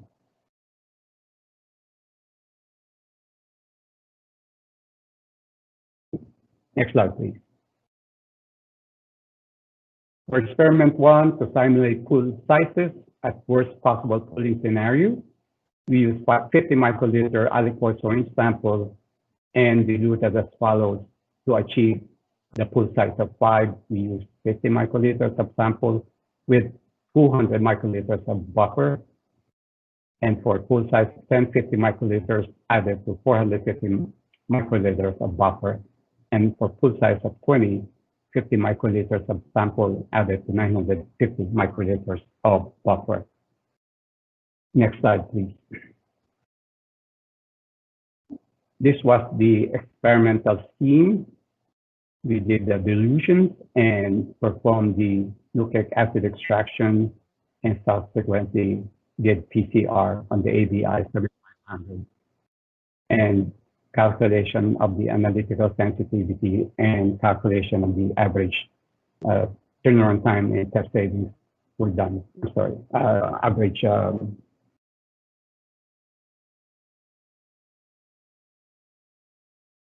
next, please. Experiment 2, pictures are the actual collection dates of the experiment 2, where 440 symptomatic volunteer employees of a supermarket chain were recruited. Specimens were divided into at least 13 50 microliter aliquots for the following pooling experiments. Next slide, please. So the 440 unique samples were tested with 4 different methods: no pooling, Dorfman 5, Dorfman 10, and Dorfman 20, and underwent nucleic acid extraction and PCR amplification. And again, we tried to assess our test performance below. Next slide, please. So the resulting discussion as follows. Next slide. For experiment 1, next slide. This was the effect of pooling assimilated by dilution and test sensitivity. For a pool size of 5, on the average, we had a sensitivity of 83%, which was the highest among the different pools. The pool size of 10 had 72%, and pool size of 20 had 67%. Next slide. This is a bar graph of the sensitivity of the different sample categories. And note that with the increasing dilution, the weak positives started to have low sensitivity compared to the high or moderate positives. But these moderate and strong positives have been detected at 100% in all of these experiments. Next slide. And this was the effect of pooling assimilated on the CT values. So for pool size of 5, we had an increase of 2.56 in their CT values on the average, an increase of 3.82 over the individual CT values for a pool size of 10, and an increase of 4.87 in CT values for pool size of 20. Next slide. Again, this is the mean change in CT value across dilutions in a bar graph form. Note that the yellow bars showed high increase in the dilution in the pool size of 20 and minimal in the orange bar graph, which are the pool size of 5. Next slide. The sensitivity falls with increasing dilution, and the decline is more pronounced for weakly positive samples. And average sensitivity decreased from 83% to 72 to 67% with dilutions of 5, 10, and 20. Mean CT changes from the original sample also increased with dilution, with the largest increase seen in the 1:20 dilution. So the CT values increased 2.56, 3.82, and 4.87 for pool sizes of 5, 10, and 20 respectively. Next slide, please. Overall, for a summary of experiment 1, pooling size of 5 has the least drop in sensitivity and smallest mean change in CT values for low positive samples. Next slide. For experiment 2, out of the 440 subjects collected, there were only 12 cases for a total of 3% positivity rate. And these are the CT values for the 2 gene targets of our assay. As you will know, many of these values are in the 35 to 39 CT value range, and therefore in the weak low viral load cases. Next slide. This is a summary of experiment 2 results. Our prevalence rate is 3% overall. We have test sensitivity of 83%, 58%, and 50% respectively. Specificity was excellent at 100%, and accuracy ranged from 97 to 100%. And our savings for a pool size of 5 was 69%. For a pool size of 10, 79%. For pool size of 20, 83%.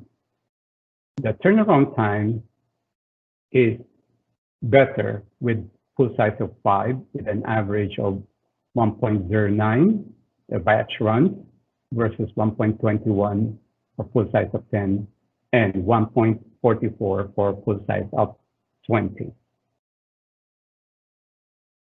Next slide, please. This is the summary of experimental results. We had 440 supermarket workers with a prevalence of 3%. Accuracy was 98% in all pool sizes. Test savings from 70 to 82%. Turnaround time decreased from the regular 2 days to 1.08 days for pools of 5, increasing to 1.22 days for pools of 10, and 1.46 days for pools of 20. Overall, pools of 5 recommended for faster turnaround time and comparable savings with the least drop in sensitivity. Next slide. Generalizability. The results of this study are generalizable to other laboratories in as much as the same protocol will be used on the same target tested population. It is recommended to verify that the performance of RT-PCR kits a laboratory uses are at least as good as the performance characteristics of the kits used in this study. It is recommended to use a larger volume per aliquot of 200 microliters or more to detect samples with low viral loads by providing more templates for amplification. Next slide. Our recommendations are that any laboratory intending to implement pooling should carefully evaluate the expected test prevalence of COVID-19 in their tested population. This can be done by reviewing the test positivity rates of the laboratory for the past 2 to 4 weeks in the target populations, which are asymptomatic. We do not recommend pool testing for symptomatic population. Next slide. Laboratories intending to perform pool testing should conduct initial validation studies with their own RT-PCR kits and equipment. The potential applicability of saliva specimens for pooled RT-PCR testing will further expand the ability to test more individuals with the ease in sample collection it offers. And hopefully, we will have studies on that as well. Next, please. And this table shows you the average savings per batches of 100 specimens calculated using 10,000 simulations. So with increasing prevalence, you can see a drop in the savings. If you have a prevalence of 1%, the savings for pools of 5 would be 75%, and it drops gradually down to about 13% when the prevalence rate is 20%. So we recommend the use of pool testing for prevalence of 10% or less, ideally.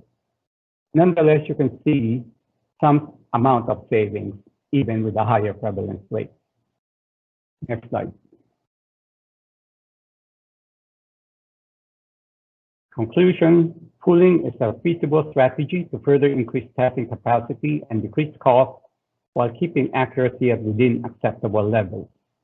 A two-stage Dorfman 5 pooling strategy appears to be the best method because it has the highest overall accuracy while still achieving acceptable test savings and turnaround time. Next slide. Next slide, please. We addressed the pool testing cycle, the test cycle, by ensuring that all the areas of testing will be properly managed for pool testing to be successful. In the pre-analytical phase, sample collection must be more organized to avoid rejected samples and delays in specimen processing in the laboratory. In the analytical phase, guidelines must be in place for uniform practices, ensuring accuracy and minimizing errors. In the post-analytical phase, reporting should not be too cumbersome and time-consuming, or else what is gained in speed of testing will be lost in the releasing of results. Next slide, please.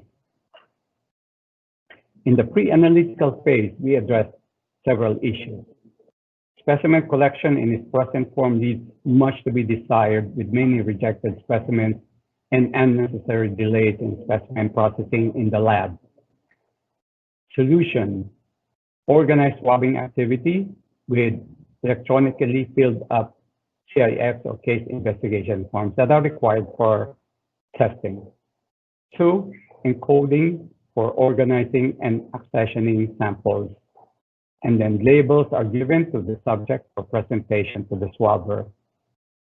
3, swabber hands the properly labeled sample to quality assurance representative who organizes the samples in pools of 5 per triple packaging, correspondingly labeled and packed properly in transport box.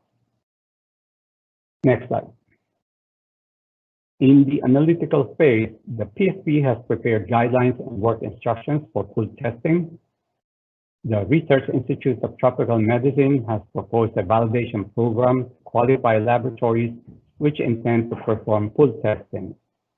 The PSP is likewise in the process of preparing a quality assurance program to minimize the predicted loss of sensitivity to a minimum. Next slide. In the post-analytical phase, the PSP is proposing to streamline the result reporting, particularly for pool sample reporting, minimizing the time required to report many samples. All positive results will be in a line list for positive individuals, and all negative results will be in a line list for negative individuals. So that addresses most of the problem areas that may be encountered in pool testing. I believe that's the last slide. Thank you. Next slide, please. Yes, I can take questions now. Thank you, Dr. Lo, for that comprehensive talk on pool testing in the Philippines. It is interesting to know that we can actually combine respiratory samples from several people and conduct one laboratory test. It seems that it offers a lot of advantages: fewer samples, fewer testing supplies needed, and more tests can be run at the same time. So that means lesser cost. Let's now check the question box. Oh, there are a lot of questions here. Okay, so we have one question from a certain Mr. Ronaldo Puno, who would like to know the result of pilot testing done in Iloilo. Dr. Lo? Well, pilot testing done in Iloilo has not come to my attention yet because it has not been reported to us. However, we have done some pilot testing in Metro Manila, basically in Makati, although that came up with quite surprising results, I must say. Okay, so I think that answers the question of Sir Puno. There's another question here from an anonymous participant. Did you determine the false negative rate starting from various extraction in addition to various RT-PCR strategies in order to see efficiency of each Dorfman pooling sets? Our experiment was confined to only the test kit that we have, excuse me, that we have in the laboratory at the moment. So we did not do any comparative studies among the different brands. And that's why we are recommending that if a laboratory is going to do pool testing, it must conduct its own validation studies, which actually has a program designed by the Research Institute of Tropical Medicine. And that will be required for approval before a laboratory can conduct pool testing. Okay, thank you, Dr. Lo, for that. And still another question from an anonymous participant. What are the inclusion criteria for your participants' sample? What are the inclusion criteria for your participants and or sample? In order to make efficient use of pool testing, we recommend that only asymptomatic individuals be tested because the likelihood of positivity in asymptomatics are lower, and therefore you will achieve more economy with a lower prevalence rate in the target population. If you are going to test symptomatic or sick patients, you're likely to come up with a lot of positives, which will incur more cost than you can save with pool testing. So definitely all participants in pool testing must be asymptomatic. Okay, so everyone or those participating should be asymptomatic. Okay, another question from Mr. John Paula Isla. Since pooling includes dilution of samples, how would you resolve the greater likelihood of false negative results? That's exactly what the experiment did. We stressed the system, meaning in experiment 1, out of the 36 samples, we had 26 samples that had high CT values, and those were more likely to be negative when they were diluted. However, the overall sensitivity was such that we can catch all of the moderate to strong positive cases. And recent evidence has also shown that those cases with high CT values with correspondingly low viral loads are actually not infectious. And therefore, if we are going to have a slight loss of sensitivity, that can be acceptable because we can catch those who are likely to be spreading the disease in the general population because they are asymptomatic and they carry high viral loads. I think that's more important than if we are going to allow no testing at all of this population. So it has to be striking a balance, and basically you're going to be, in the strict sense of the word, you're not going to be catching all the positive RT-PCR cases, but take note that a lot of RT-PCR cases that are positive with high CT values are actually those who are either in the recovery period or in a few instances, maybe not infectious yet. So that's the evidence currently. And there is an article in the New England Journal of Medicine by Mina et al. That says that we're thinking COVID testing should be done. Thank you for that answer, Dr. Lo. I think we still have time for a couple of questions. Another question from an anonymous participant. Is there a light that one day soon, pooled testing would be done per household? One household would be pooled as one specimen. Well, actually, that would be ideal since they are in a common bubble and therefore they have the same exposure. But of course, they all have to be asymptomatic. So a household being tested as a pool is actually ideal, in my opinion. Thank you. Okay. And for the last question, Doctor, this is from Ma'am Vilma Estabilio Atienza. Doctor, do you think that this pooling you mentioned would be effective to 100% population or only chosen individuals? Like I said, we need to test only asymptomatic populations with pool testing. And therefore, we have the different categories that the Department of Health has established. From A to D would be cases who are symptomatic or close contact of cases, positive confirmed cases. Those are not going to be tested by pool method. They are going to be tested individually. But the other categories are amenable to pool testing since they are asymptomatic, like frontline workers in the even in the hospital, because we have established that at the Philippine General Hospital, where they did over 4,000 of their workers, they had only a 2% positivity rate. We can also do this in the frontline workers in the economy, where the workers come in contact with a lot of people in the general population, and we need to know which of these workers are positive because they can pass on their disease to the customers. So a lot of these workers can be tested, and in fact, we are targeting these workers. Okay. And so, Dr. Lo, Where do you think this new testing strategy would be most effective? Would it be most effective in areas where there are more negatives or in areas where there are a lot of COVID cases? This would be in areas where the prevalence is low, so there are more negatives than positives. But having said that, if you have a hotspot, for example, in a particular barangay, you can actually use pool testing for the other members of the area which are not in close contact with the household that have positive cases. So that has been done in China as well. So it is applicable to that scenario. Thank you, Dr. Lo, for comprehensively answering all our questions. Please accept our certificate of appreciation. Allow me to read the citation.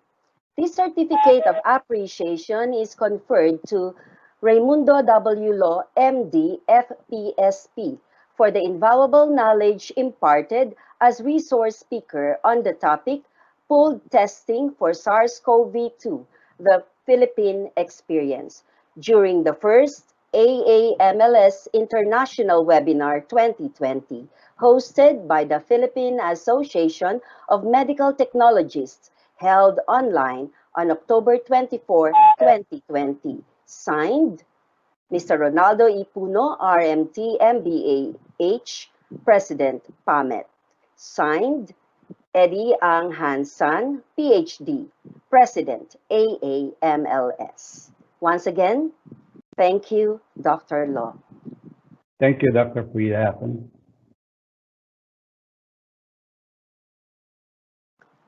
So friends, on to our third speaker. He is from Indonesia and he is a doctor of medicine with subspecialization in clinical chemistry. He has organized quite a number of webinars for Patelki and AACLS. He is an active member of the Scientific Committee of the Asian and Pacific Federation of Clinical Biochemistry, or APFCB, the Vice President of Patelki, and the current President of AACLS. Ladies and gentlemen, let us welcome our third speaker, who will talk about updates on COVID-19 related markers, Dr. Miswar Pata. Dr. Miswar? Thank you, Madam Frida. You're welcome, Dr. Miswar. Thank you very much. Thank you for committed to invite me. Thank you to Dr. Eddie Ang and Dr. Mr. Ronaldo Puno and Madam Leila Florento to invite me to discuss about what update on biomarker related to COVID-19. Okay, this is outline we will discuss today. I will inform about the introduction about the COVID-19 structure and diagnosis. And the second, what molecular biomarker related COVID-19 and what immunological biomarker related COVID-19. And the last, we will discuss about what new trends biomarker related COVID-19. So this is key event in about COVID-19 outbreak. Actually, the important thing is about after 8 December onset of the first record case in Wuhan, and 21 December the first report 27 pneumonia case in Wuhan, and after that in January China announced the identification on novel coronavirus caused agent of pneumonia outbreak. And the most important in the laboratory medicine is at the 10th January, because this is first sequencing SARS-CoV-2 already sequenced, and after sequence now we can make a lot of tests from the first sequence. And after that, in 11 February 22, ICTP give the name based on the sequence. The sequence is very different with SARS-1 and MERS-CoV. And WHO named this disease as COVID-19. It's why the literature before February, the name is disease is 29 and but after 11 February, the name is COVID-19. And after that, a lot of country, this disease spread into a lot of country, and WHO defined the COVID-19 as pandemic in 11 March. And the 3rd March is the first case in Indonesia. And now we know the case is more than 42 million global case and 1.1 million global deaths because of the COVID-19. In Indonesia, the case is around 38,000 case and 30 more than 30,000 is global cause of death in Indonesia. And Indonesia not yet flattened curve, they still increase. And after October, the government changed regulation in Indonesia, pressed down the cost of the PCR testing, so the volume of tests is increased. So we look at the number of tests is very high increase the case because the test, the volume of capability of laboratory increase. This, I think this is COVID-19 is world case in global, so we need to focus. We need to know how this is the pathogenesis of disease based on biomarker. This is main structure of coronavirus. I think a lot of speak, and we know this phylogenetic tree already. Full length genome sequence in SARS-CoV already defined it, and the similarity with pangolin is very high. It's why the possible recombinant from coronavirus from bat and pangolin is potential cause of SARS-CoV-2 infectious to the human. And it's very important. We need to make a detection very fast. Rapid detection is very important to control the disease. If we not detect more rapid, so the disease spread globally as a normal.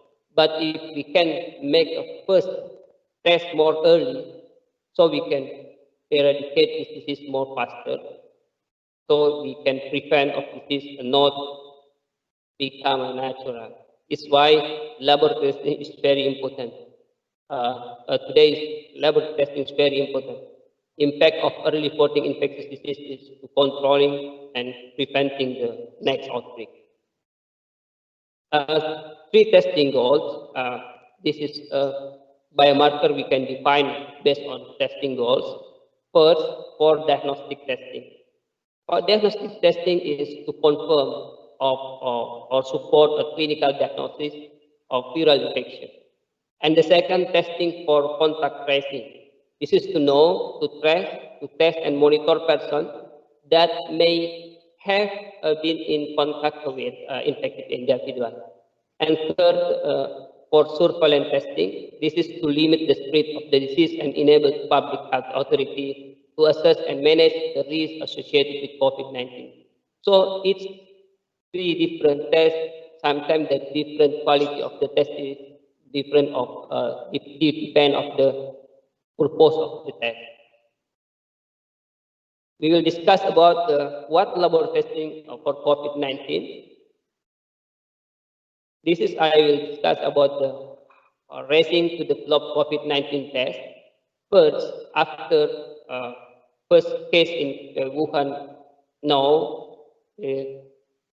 hair tissue with pathological anatomy defined, and look at electron microscope to prove the virus in lung cells.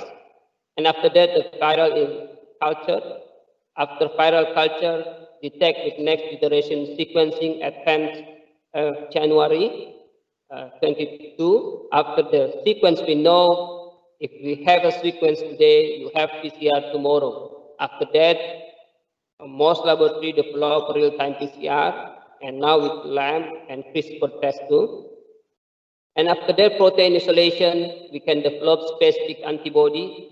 And if we have specific antibody, now we can make a ELISA testing for specific antibody. And we develop rapid lateral flow. It's why the first test spread in the globally as a rapid lateral flow, can be as antibody testing or antigen testing spread most faster, include the real-time PCR. After that, they develop to the automatically with a clear testing, and now after vaccine, neutralization assay is become more important because we will know how this antibody can protect us from after we get a vaccine or after we get infected. Is antibody enough to neutralize SARS-CoV-2 or not? The etiology of diagnosis of SARS-CoV-2 infection currently based on collection on upper respiratory specimen and must be with real-time PCR as a gold standard now. And ICC guideline, the real-time PCR positioning for diagnosis, so the marker of biomarker specific RNA from viral utilized for diagnosis. For other, like for antibody testing, is for epidemiological surveillance. And after recovery, we can use antibody SARS-CoV. Actually, we can combine this with antigen testing too for diagnosis. This is biomarker related COVID-19. I already compiled all the biomarker related COVID-19. First, we can test about the RNA virus SARS-CoV. First, we can test based on the specific target gene of SARS-CoV-2 or RF1AB gene or N gene, E gene or S gene. This is kind of gene is utilized for specific for SARS-CoV or SARS-CoV-2. And the second, we can detect with antigen with N protein or S protein because this is more specific and more high sensitivity to detect with antigen. We can use technology like ELISA and immunochromatography. For antibody testing, mostly we detect IgM, IgG, and AGA. We can just use technology. And we can measure biomarker, a lot of biomarker from host response, like for CBC, CRP, D-dimer, SQT, HTPT, albumin, LDH, and it's a lot of biomarker, a lot of host response. This is very important biomarker because we can differentiate or monitoring or prognosis of disease based on host response. We can utilize this technology as medical laboratory scientists. And we can detect potential susceptibility for human based on human genetics. We can detect based on S2 gene because some S3 gene variant more susceptible to infect to the SARS virus and HLA gene. We can use technology with genotyping, microarray, RT-PCR, single sequence, or NGS for test this. I will overview about the current COVID-19 diagnostic platform. A lot of technology available now to diagnose COVID-19. First, the most powerful is genomic sequencing. Genomics is most powerful because we know the sequence, but some they have a lower sensitivity. And the second, we as a gold standard wide range utilized in the clinical laboratory now is using real-time PCR. And we can use technology isothermal amplification, LAMP, or we now, as the new Nobel Prize, 22 CRISPR-Cas system, we can utilize to detect SARS-CoV. Another, we can use RNA detection by microarray too, and we can use immunochemistry based on diagnostic method or ELISA, or other radiology testing. And some novel platform like novel biosensor, we will discuss later. This is what's new in novel biosensor. And biomarkers with high virus binding affinity, they have a lot of type of biomarkers here. And probe with unique property and artificial intelligence utilization, artificial intelligence to combine all biomarkers to interpret COVID-19. We will discuss about molecular biomarker-related COVID-19 test. After sequencing whole genome sequence of SARS-CoV-2 RNA, a lot of biomarker-related SARS-CoV-2.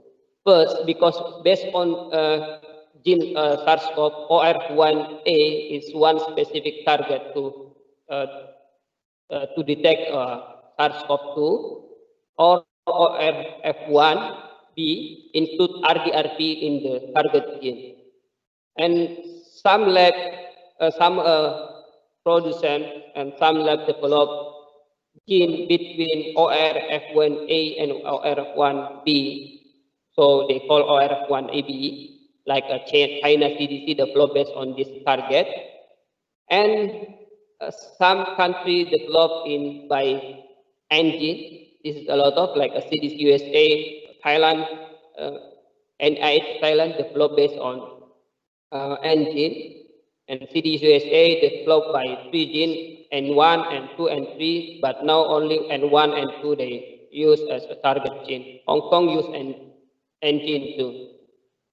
And for Sarbecovirus, we can use A-gene. A-gene actually not very specific to SARS-CoV-2, but they specific for Sarbecovirus. This is a lot of biomarker related of molecular testing available.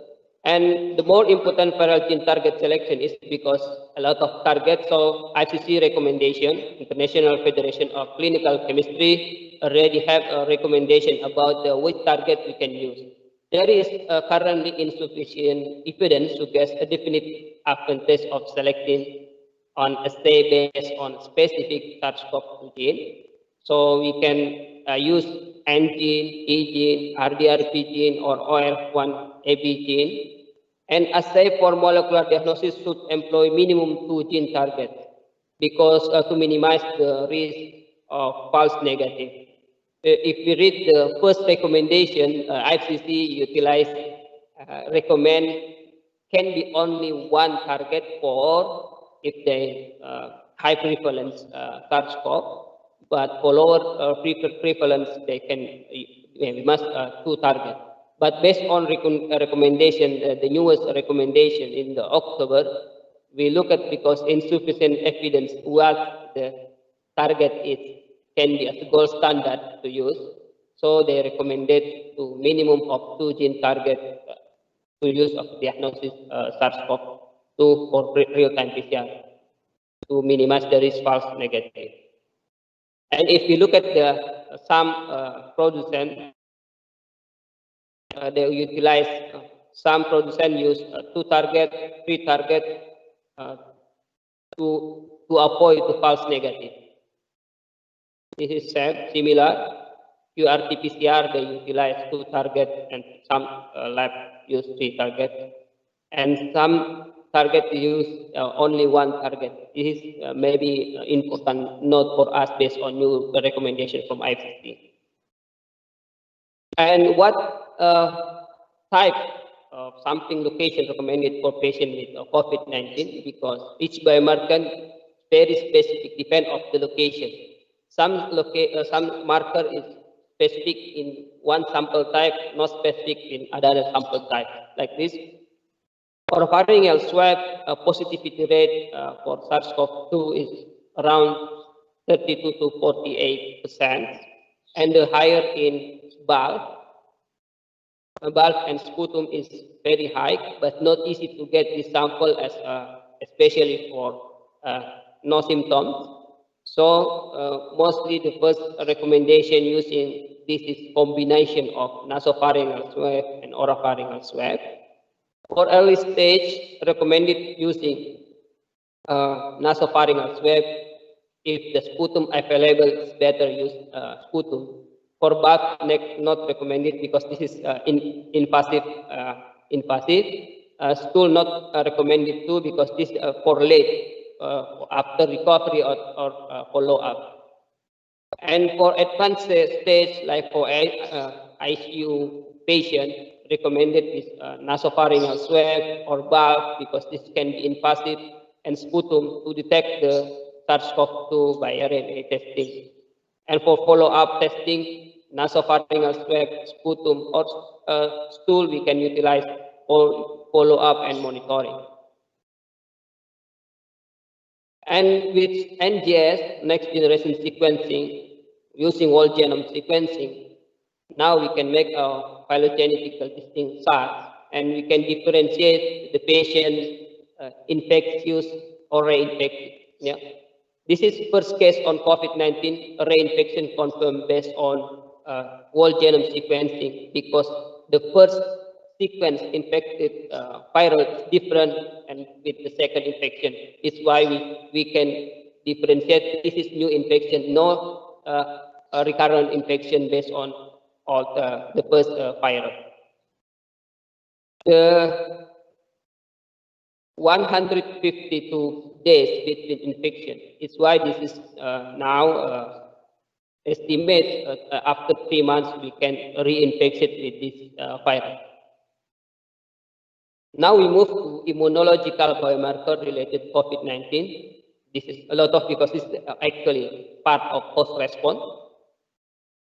This is how immunological response to after virus infect cells, specifically if they have S2 receptor. After that, antigen presenting cells present to our MHC2 class, and after that, activated T cell will present to B cell, and B cell will produce antibody to us. And antibody they secreted actually to capture the viral, and after that they differentiation and to neutralize the virus. This is how antibody develop. And to test to detect SARS-CoV-2 antibody, we have 3 types of tests. First, point of care testing, principally using lateral flow device, detect IgG, IgM, or combine IgG and IgM or total antibody from whole blood, serum, plasma, or saliva. And the second, the laboratory-based testing using ELISA or ECLIA, similar detect IgG, IgM, and IgA separately or combined with total antibody. And the last about neutralizing antibody. I think this will be important next. Include the quantitative antibody will be after vaccine era will be increased the quantitative antibody and neutralizing antibody detection to determine the functional ability of antibody to prevent infectious of virus in vitro. And what the biomarker about this immunological target? First, because this is we can make a 2 sites for antigen detection and for antibody detection. We can use for this target. First, for antigen testing, we can target as S1, S2 protein part of virus because this is a lot of number of this protein and they have a specific, high specific for SARS-CoV-2. Or we can detect S2, or we can detect only S1. S1 is part of S1 attached with S2, especially to RBD. RBD can be a part of target of antigen or N, but mostly for antigen testing, they're using S1, S2, or S2 or S1 or N. For antibody testing, they develop antibody to S1 or S2, S RBD or in N, or protein N. This is target for antibody. If you look at some laboratory testing, they have different biomarker target antibody testing. Like for Abbott, they use IgG for nucleocapsid. Diazorin, they use S1, S2 IgG target. Euroimmune use S1 domain spike, IgA and IgG, and so mostly they use this target. Again, N, protein N, S, and RBP target as their target. Some they have IgG only or IgM only, or they combine as a total. We need to know which biomarker actually is better for us to testing based on antibody kinetic. Antibody with target to N protein RBD, actually early to be detected, 100 detected in 13 days after symptom onset. And for anti-S2 antibody, time lag around 2 days after N protein and RBD.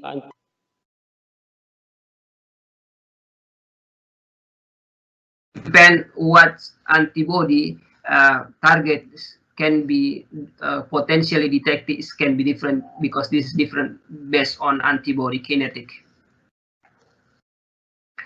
The evidence supporting contradicting SARS antibody related. So antibody not only for protect, but sometimes antibody as a mediated pathogenesis. This is to propose, and we need to maybe future we need to differentiate which antibody potential to related pathogenesis, which antibody really protective to us. And this is about pathogenesis of cytokine storm, because cytokine storm, a lot of biomarker related cytokine storm, because we know SARS-CoV, the most dangerous effect is after cytokine storm in the patient. So the target of biomarker related to cytokine storm and immune cell number and function is very important biomarkers to know the pathogenesis and to prognosis or for monitoring of patient. So if we look at different type of the pathogenetic host response, they have different type of the biomarker we can utilize. So it's why very important not only to detect of the positive or not, we need to another biomarker to monitor progressive of the patient. And this is a lot of biomarker we can utilize, IL-1B, and maybe for more easy to develop with IVD testing like IL-6. Already some kits already available in the world for IL-6 to as a routine testing include interferon gamma, but for other only for research testing. This is some biomarker related to cytokine storm. We can combine cytokines and cell. We can combine immune cell to know the cipher of COVID-19. And another test we can utilize for monitoring patient after they infected to know the COVID-19 progress. We can utilize CBC because whole blood can be increased, neutrophil increase, decrease lymphocyte count and platelet count decrease, albumin will be decreased, and if this happen, this will become severe for the patient. And this is a frequent biomarker related COVID-19, lymphopenia, C-reactive proteins increase 75 to 93%, LDH increase, ESR increase, D-dimer increase, and albumin lower and hemoglobin can be lower too. And serological biomarker for inflammation, if we combine with the ratio, actually we can improve the predictions of the severity of disease, like NLR biomarker, neutrophil lymphocyte ratio, we can utilize to predict the severity of disease. But based on Hugh et al. Research, we look at high sensitivity PCR combined with pre-albumin ratio is very high to predict severity of patient in COVID-19. So maybe future some of the combination of this biomarker, inflammatory biomarker, can be utilized for routine testing to monitor the severity of the patient. And now we can discuss about the new trend biomarker related COVID-19. First, utilization of saliva as a target. Now we, based on guideline, we use a nasopharyngeal, oropharyngeal swab, a valve, or sputum as utilized as a main sample. But the research about the saliva components, because we know saliva, a lot of components include SARS-CoV-2 viral, and some of the protein is circulated in the in the saliva, so we can utilize this as a marker. Saliva, we can detect some particle, include antibody, antigens, and also droplets, extravesical particle, and cytokine we can detect. Include the, if we want to detect RNA. It's why now a lot of research develop SARS-CoV-2 RNA based on saliva.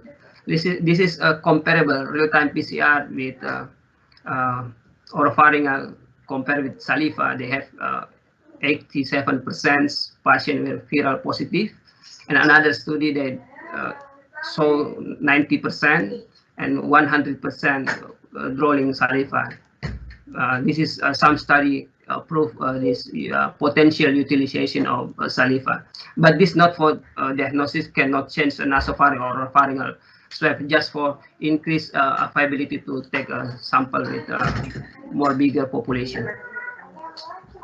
And another biomarkers, new biomarker is glycans as an emerging biomarker of virus. We know if the SARS-CoV-2 viral enter to the cell membranes, so a lot of glycation at that moment.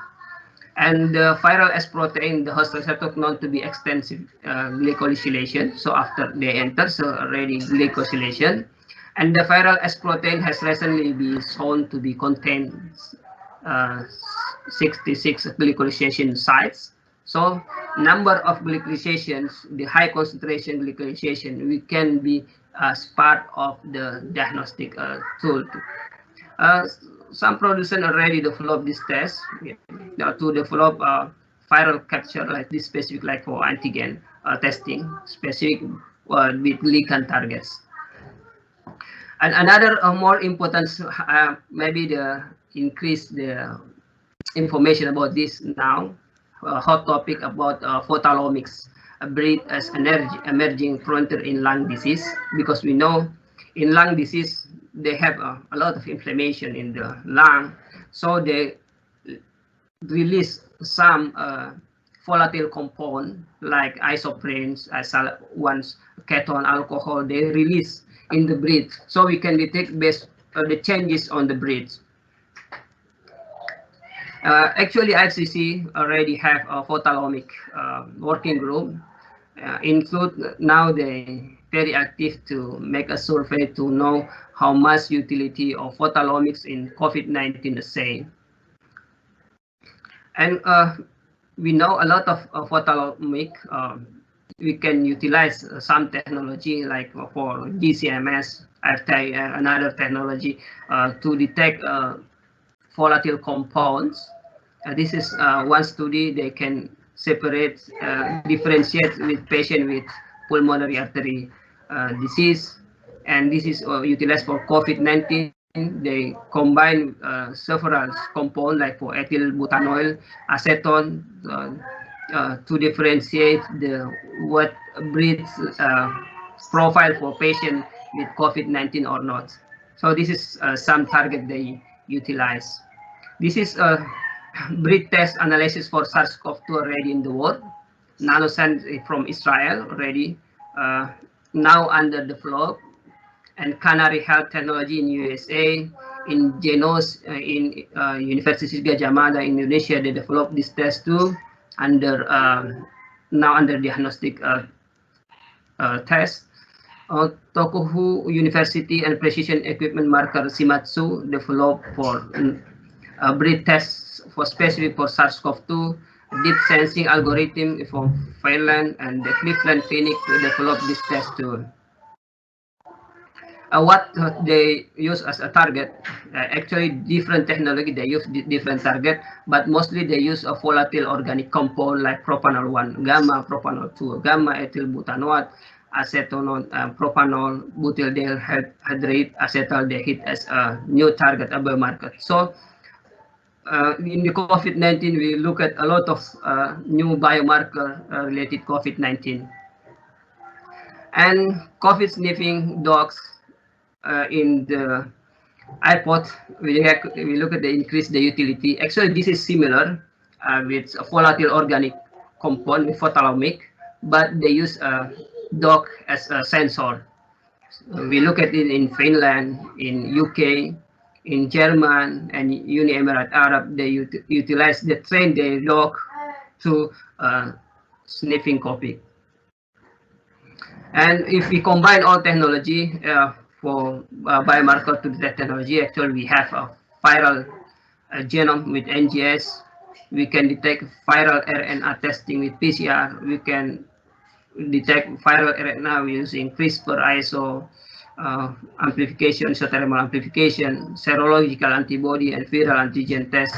And they have actually different utilization, and if they have some limitations, some plus, some negative for this technology. So we can choose based on what we need and utilization of this biomarker. And this is one guide is we can do not for medical database actually, which test best for us. For period detection, initially onset we can use for using swab, initially onset or antigen. For other, like for IgM, IgG, IgG, we can utilize for after 5 or 7 days, or IgG more, IgA 7 to 10 days, can be stay longer. And for neutralization after 12 or 21 days, stay longer. For sensitivity, which test more sensitivity, PCR, swab, or antigen is more sensitive. For specificity is high, and false positive higher in IgM and IgA is more higher false positive. And if we compare quality, antibody, antigen versus RNA, what test we can utilize this? If we look at antibody testings, they have sensitivity, specificity is some technology lower. For antigen testing is actually better compared with antibody. For molecular testing, comparable with antigen as a quality, sensitivity, specificity. So this we look at comparable quality. So if we choose what technology we can use, what biomarker is better we can use based on quality. So the last slide I compile of this technology, SARS-CoV testing guide is for early marker we can use real-time PCR, anti-SARS-CoV IgG, IgM, and neutralization after we vaccine or after infected, so we can utilize SARS-CoV neutralization antibody testing. Thank you very much.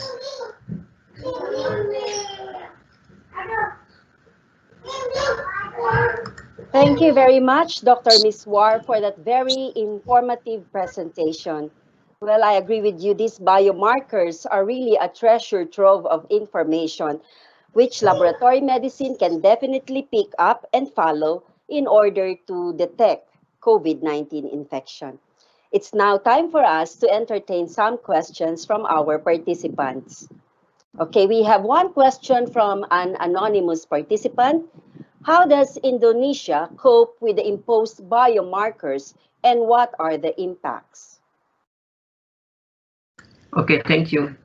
Indonesia is very active utilization, similar with other countries. First time they panic to the COVID pandemic, so only testing with antibody, antigen test is widely utilized, and after that, medical laboratory or all clinician educate about this disease. No, after that increase the utilization of biomarkers like cytokine storms already utilized in Indonesia, but not a lot of lab can provide this test. So only for some reference lab can provide this test. And one university in Indonesia, like UGM, develop a breed test to develop biomarker for this. I think the impact of utilization biomarkers can be increased after we a lot of lab doing this. This is why very important medical laboratory scientists educated about what new biomarkers so we can be utilized in each country. Thank you. Very well said, Dr. Miswar. Okay, next question. Also from an anonymous participant. How is SGOT, albumin, relevant in the virus? Are there any increase or decrease of this result if the patient is symptomatic? Thank you, sabi ng participant. Actually, SGOT and albumin in the asymptomatic patient is not really correlated.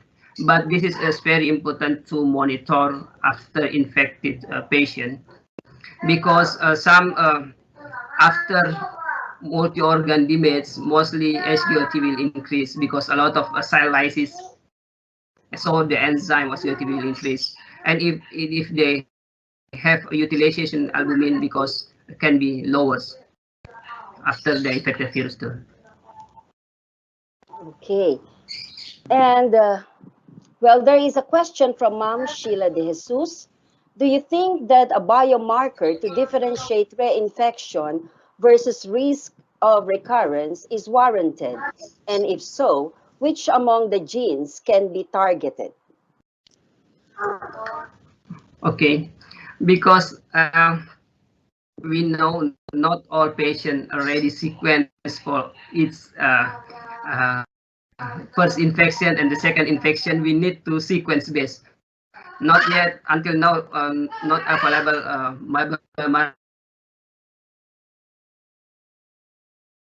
reinfections.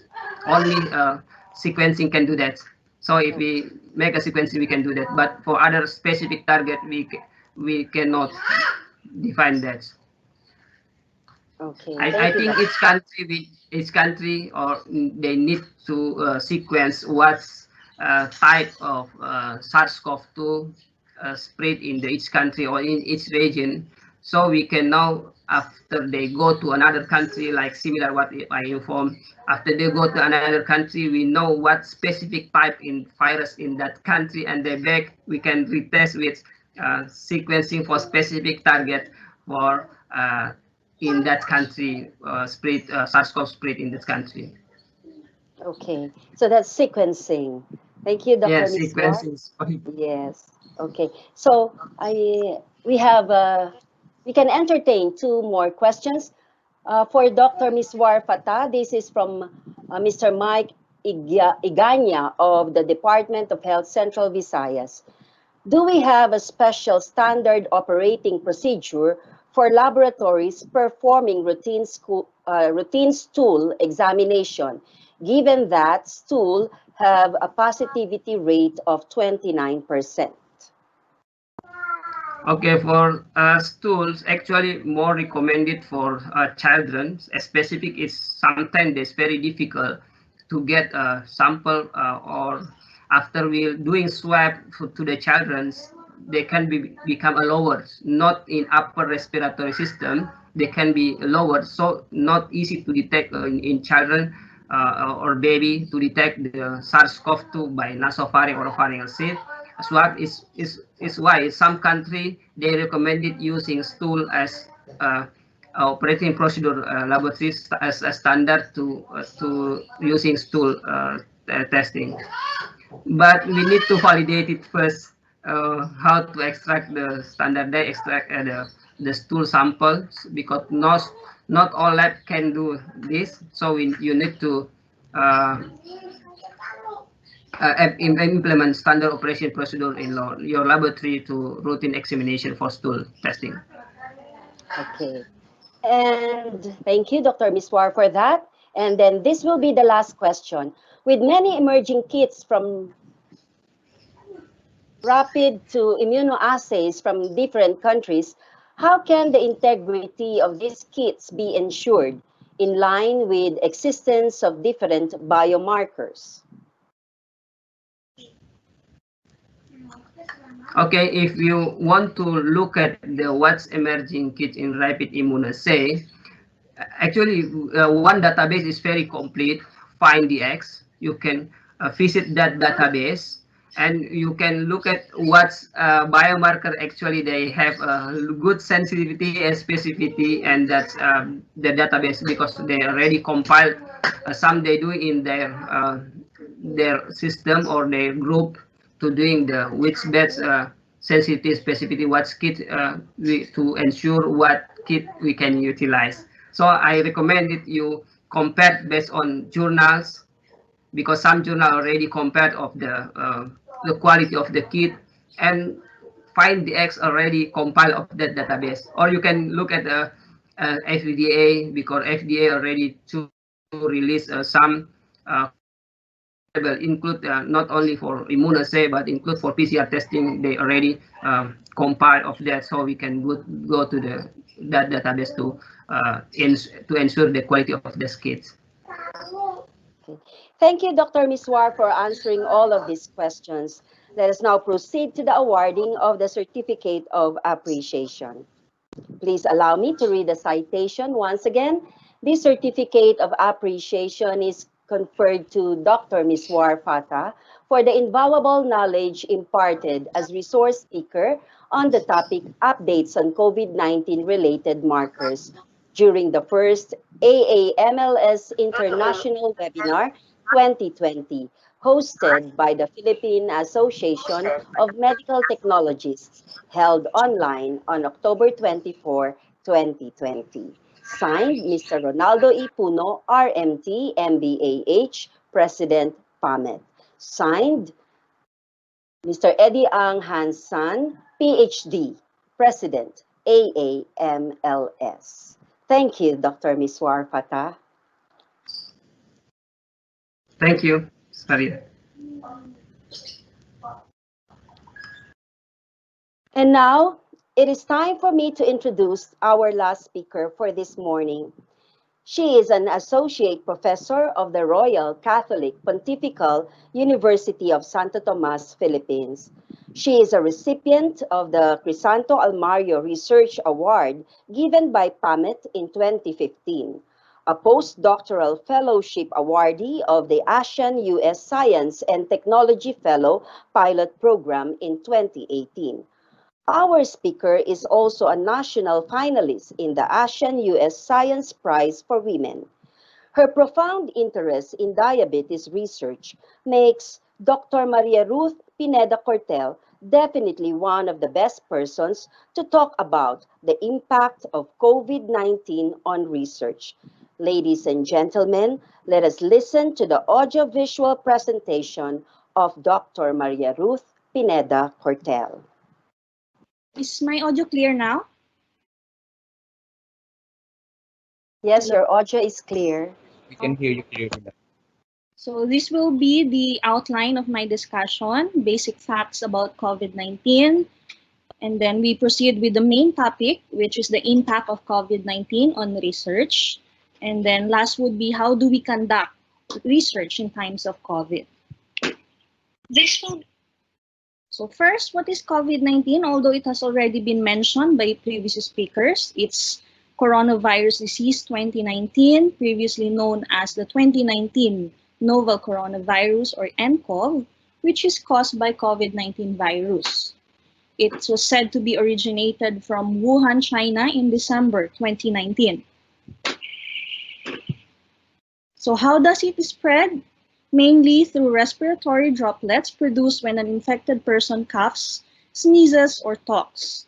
So it can spread likely when people are in close contact with one another, that is like something like around 6 feet.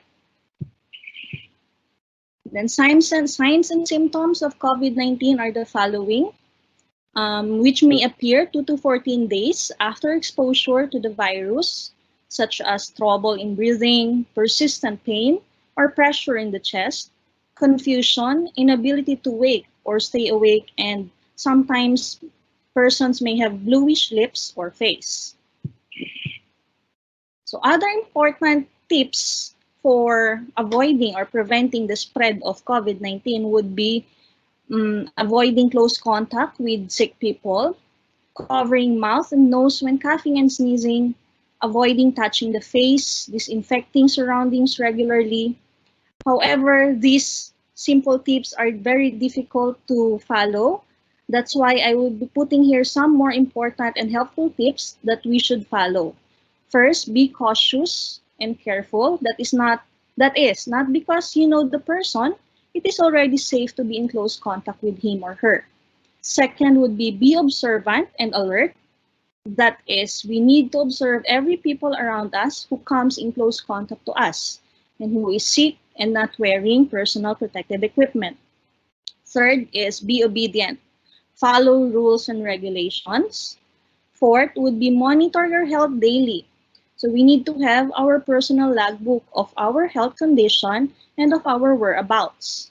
And lastly, we need to be honest. We need to tell the authorities everything that matters in terms of COVID exposure. For instance, travel history, symptoms present, or exposure to persons with COVID. So in this slide, I am showing you the COVID-19 data as of October 21, 2020. I know for sure that we have new data as of today. Cases of COVID-19 has increased last August, but this September, researchers have mentioned that we are already experiencing the flattening of the curve. So cases might be decreasing, as you see in the slides, from September to October. But some researchers as well as politicians say that this increase is only artificial, especially in the month of October, wherein in the Philippines, one big testing center is operating only at 30% due to some issues in the Philippine Health Insurance Corporation. Excuse me, Dr. Ruth. I'm sorry to interrupt. The slides are not moving. Are you seeing my slide now on the current status of COVID-19 in the Philippines? Yes, Dr. Ruth. Okay. So as I mentioned, in this slide,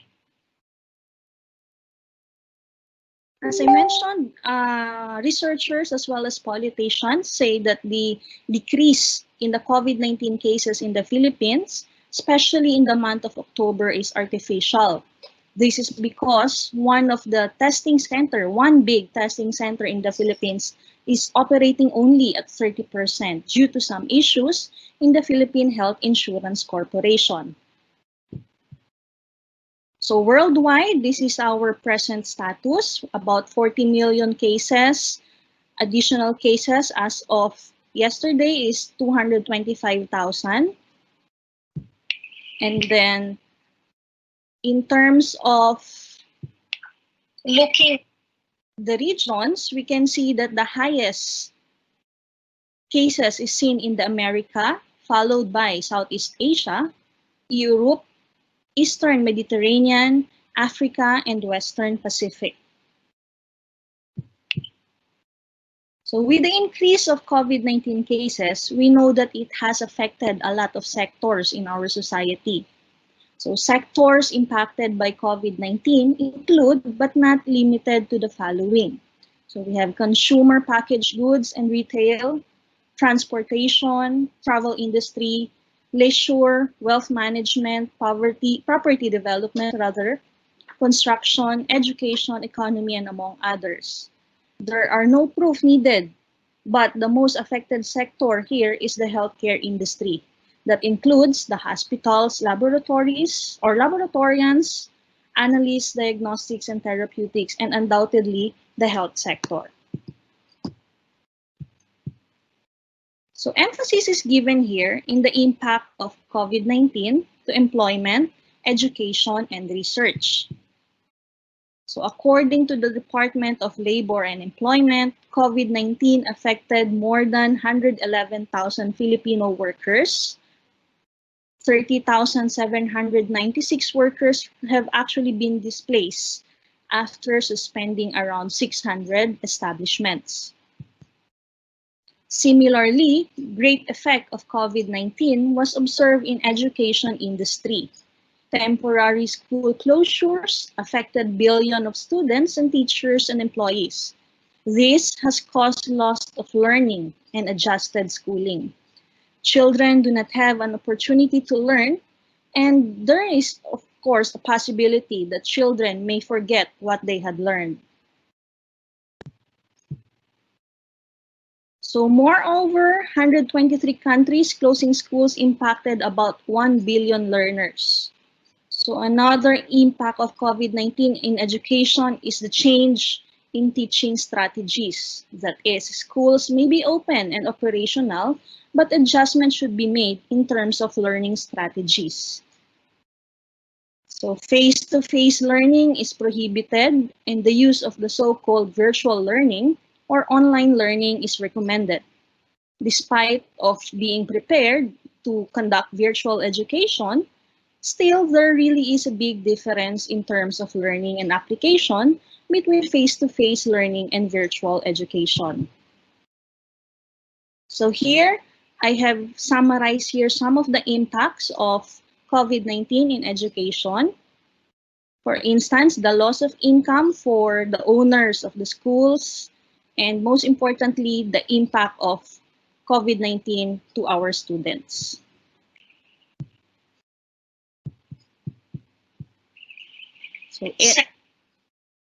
So many institutions have great challenges in effectively using technology to drive student success. Only 50% have a student success data store in place.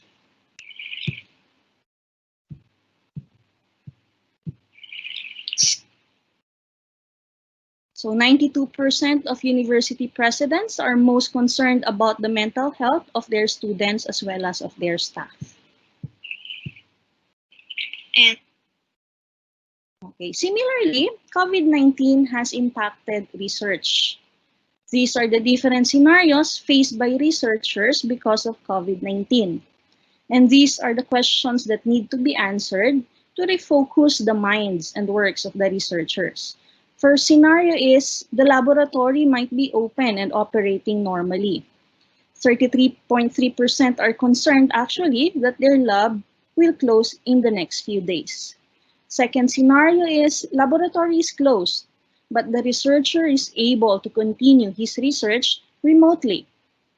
Third would be the lab is closed and the researcher needed to shift focus or had to cancel field work. Fourth scenario is the researcher is actually taking this time for a break. And last scenario is to prioritize personal commitments. So majority of the researchers are experiencing lab closures and are forced to work remotely. But researching remotely is not always applicable and may depend on the research focus or topic. You are lucky if you are working on a topic that does not require frequent laboratory works. So other researchers are also experiencing lab closure and unfortunately, they cannot do remote works. Thus, they need to change or shift the focus of their researches. Others need to postpone field work, just like in my case.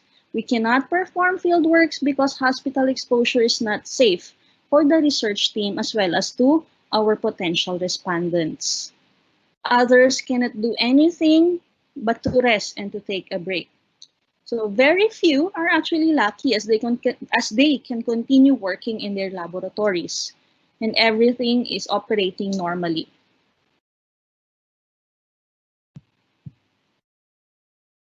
So for those whose laboratories or institutions have been closed, many have found a way to continue their work remotely. Some reported that their research or elements of it could be done without a lab, which is good. For the researchers who've had to change their focus or cancel fieldwork entirely, what they do now is to write as well as to train their research team.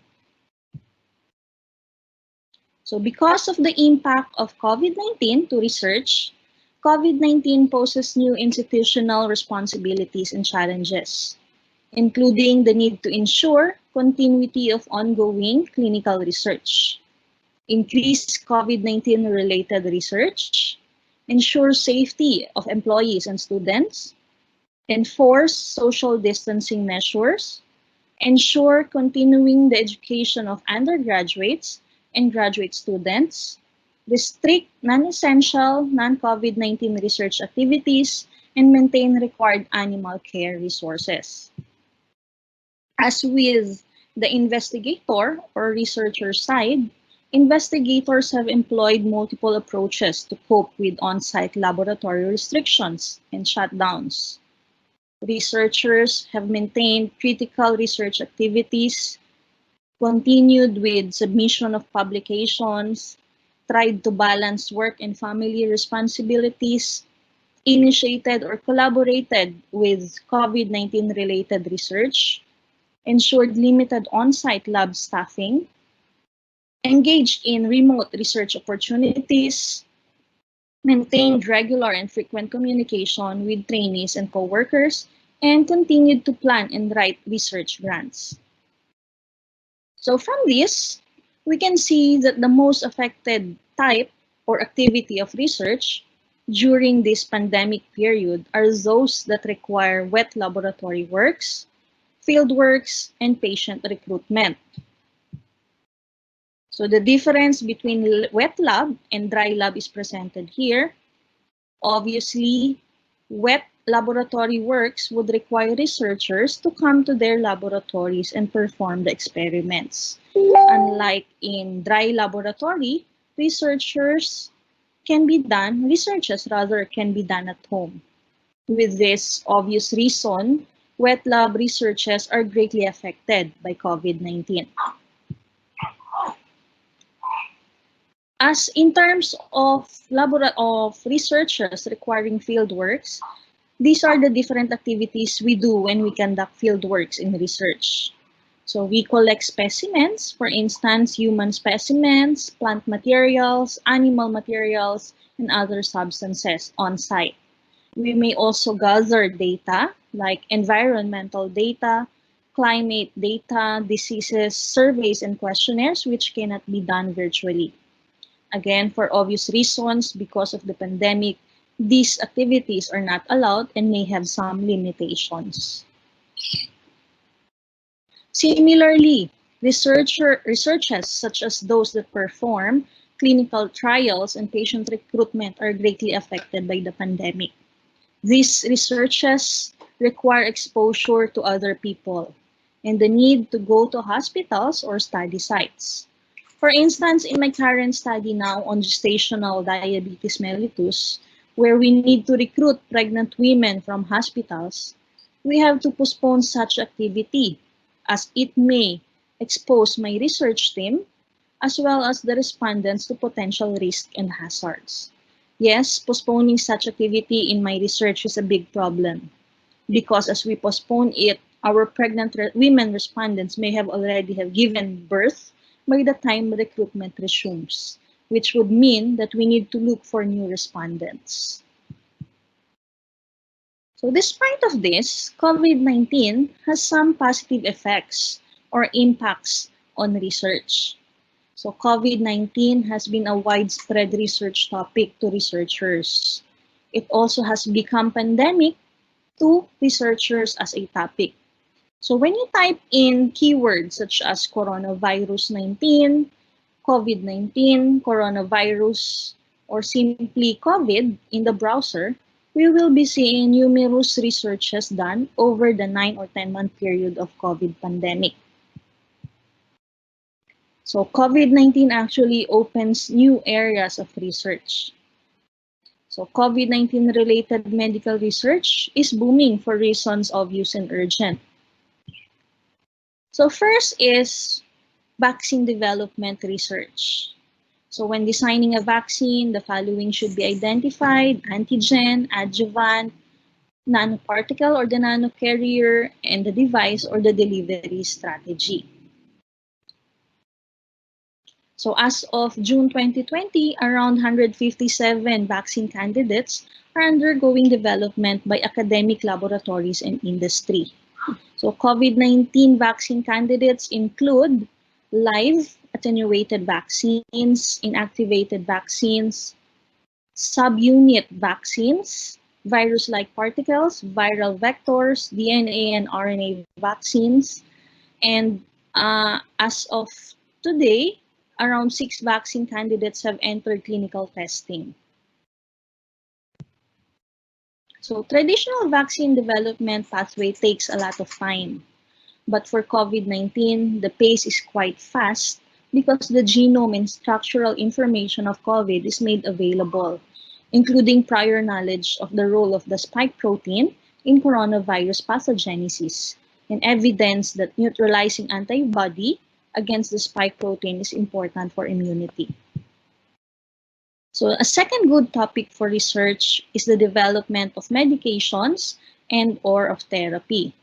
So antibodies, antivirals, cell-based therapies, and other compounds for repurposing are available for research. So for repurposing drugs, we have, for example, the hydroxychloroquine and azithromycin. They have been claimed to be effective in the prevention and treatment of COVID-19. Similarly, certain retroviral drugs used for HIV are being considered as promising therapy. So in one of the browsers I often use in researching, when I type COVID-19 treatment as keyword, around 8,571 results are available. If you type in therapy as a keyword, we produce 5,000 results. And medications, we produce 2,500 results. So research on treatment, therapy, and medications for COVID is indeed a promising field.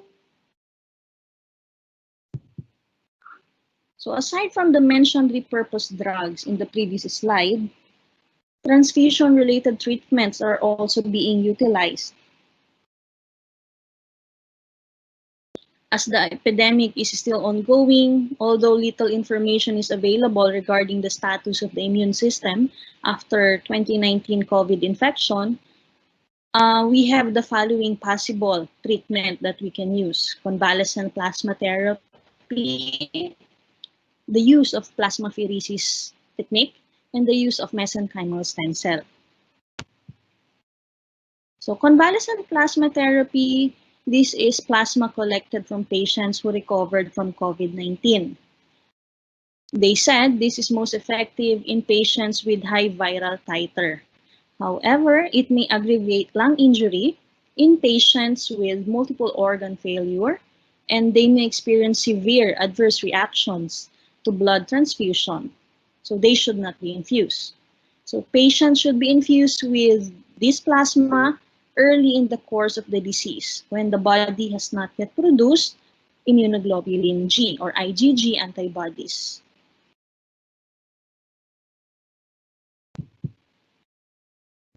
So this is the schematic diagram or representation of convalescent plasma components and its mechanism. So it has different neutralizing antibodies, IgG, IgM, and although IgA may also be present, particularly in mucosal viral infections. So why are we going to use convalescent plasma? So COVID-19 is not actually the first viral infection to be treated with convalescent plasma. So previous studies have mentioned that SARS-CoV, MERS-CoV, Ebola virus, H1N1 infections have all been treated with convalescent plasma. In 2009, study in Hong Kong showed that treating patients with severe H1N1 infection with convalescent plasma can significantly reduce respiratory viral load as well as mortality. During the Ebola break, this plasma was also used to treat 2 infected American medical personnel. So a retrospective meta-analysis of 32 cases of SARS-CoV infection showed that the early use of convalescent plasma therapy after symptom onset can reduce the mortality. So the next possible treatment would be the so-called plasmapheresis, also known as therapeutic plasma exchange. It involves using a blood component separator to separate the plasma from the patient's whole blood. The plasma, which contains the pathogenic substances, is discarded, and the other blood components are returned to the patient, supplemented with replacement fluids such as fresh frozen plasma or human blood albumin. So in plasmapheresis, it removes excessive cytokines and prevents cytokine storm, thereby reducing damage to the body. So there is a double filtration plasmapheresis, which is actually effective in removing particles bigger than 55 to 60 nanometer. And the method stands the rationale of possibly clearing SARS-CoV-2 which is said to have a size of around 60 to 140 nanometer from the blood. So this technique plays an important role in blocking and reducing free radical damage. So third possible therapy would be the use of mesenchymal cell therapy. It can suppress excessive activation of the immune system, like in the previous treatment. We prevent the so-called cytokine storm, promote endogenous repair by improving the microenvironment, slows the progression of acute lung inflammation, and relieve the symptoms of respiratory disease. So by separating the promise from peril in MSC therapy of COVID-19, critically ill COVID-19 patients suffering from acute respiratory disease, pneumonia, inflammation, are at elevated risk of disseminated intravascular coagulation. So the use of this is actually still under study, may promote beneficial effects, but however, still caution should be done, especially in the preparation of the therapy. Okay, another possible research topic in times of COVID-19 is healthcare equipment, discovery or invention of different healthcare equipment, like surgical masks, protective gear, sanitizer, ventilators, test kits is one of the most topic of research, the development of various test kits, as well as tracking devices. So we also have the use of artificial intelligence in COVID-19. So AI is an innovative technology which is helpful to fight the COVID-19 pandemic. This technology is helpful for proper screening, tracking, and predicting the current and future patients. Major applications of AI are for early detection and diagnosis of the infection. AI may also be utilized for the development of drugs and vaccines and the reduction of workload of healthcare workers. So from among the several research topics, perhaps less predictably, social science research is having a moment and is booming. Many social scientists see disasters as invaluable lenses through which to study the good, the bad, and the ugly of human societies. So here we have various researches under social research about COVID-19.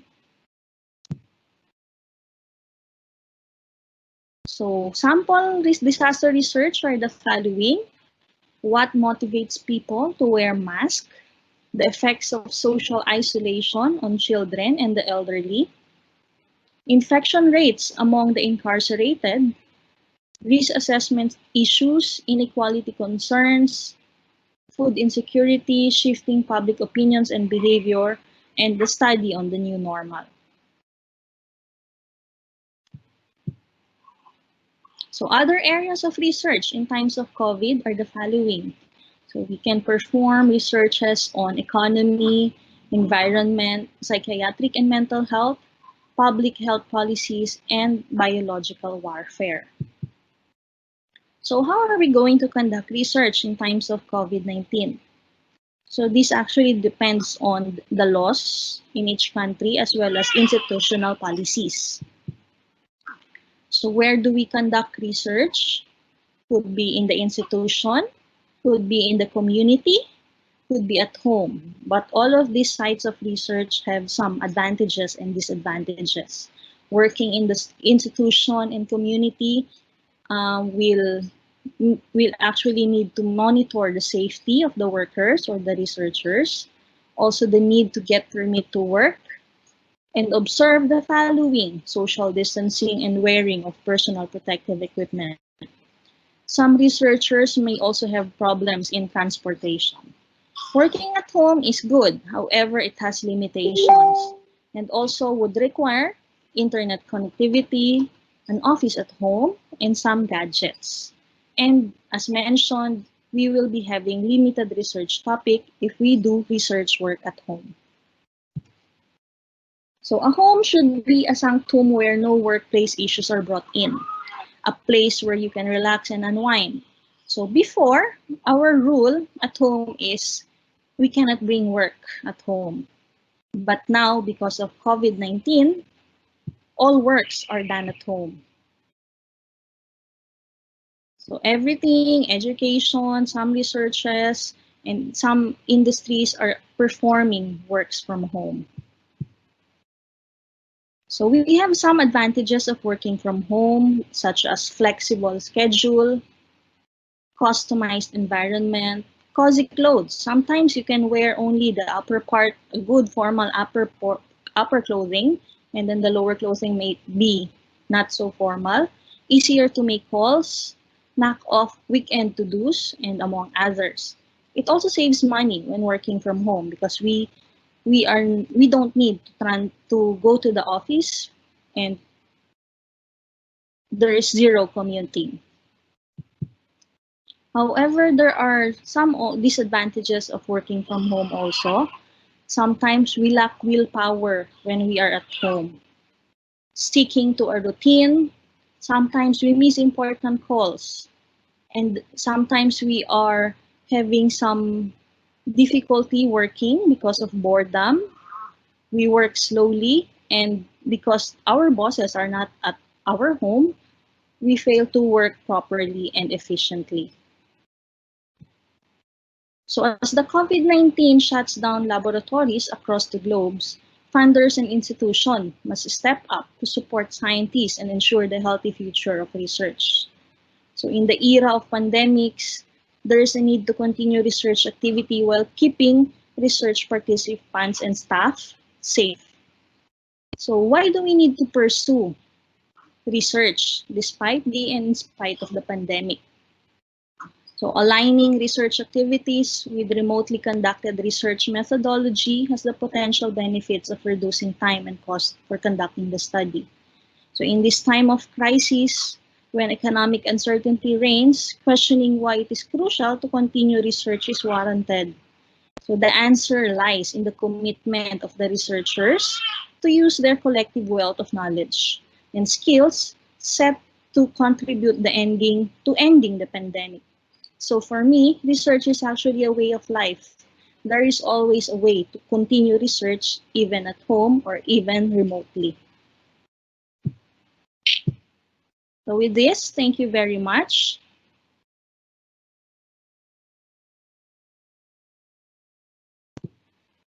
Thank you very much, Dr. Maria Ruth Pineda-Cortel. Indeed, COVID-19 has brought unprecedented challenges, not only on health and global economy, but education and research as well. In fact, in all aspects of human life. I'm looking at the chat, at the question box now, and there are some questions already posted. So first question is from Mr. John Paul Isla. What are your recommendations and advice to the public in this time of pandemic?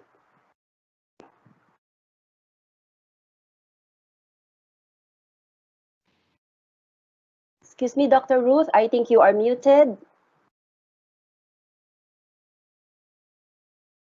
As mentioned in my slides, I think, yes, we do have some personal protective equipment that we can use. But again, for me, the best recommendation or advice that I can give to the public is obedience. We just need to follow the rules and regulations. So the more we push our way, the more chances that we would get infected. Okay, and I think this will be one last question. Any tips on how to ensure that research timeline is met during COVID-19 pandemic? Okay, that is quite difficult because we cannot really make sure that the timeline of the research is followed in times of COVID. So I mentioned also that in my case, in my research on GDM, gestational diabetes mellitus, we are 3/4 delayed already because of COVID-19. So what we do now is instead of looking at the delays, we rather perform other activities. For instance, we try to finish analyzing all the specimens in the laboratories. And then also at the same time at home, when we do work from home, we write articles already. We also do write grants for future submissions. So instead of looking at the delays, why not look for other activities that may be also aligned in your research focus and may be done from home? Very well said, Dr. Ruth. Thank you for your answer. And so now we proceed to the awarding of the Certificate of Appreciation. Allow me to read the citation. This Certificate of Appreciation is conferred to Associate Professor Maria Ruth Pineda Cortel, RMT, PhD, for the invaluable knowledge imparted as resource speaker on the topic Impact of COVID-19 on Research during the first AAMLS International Webinar 2020, hosted by the Philippine Association of Medical Technologists, held online on October 24, 2020. Signed, Mr. Ronaldo Ipuno, RMT, MBAH, President, PAMET. Signed, Mr. Eddie Ang Han San, PhD, President, AAMLS. So once again, thank you very much, Dr. Maria Ruth Pineda Cortel. Thank you too.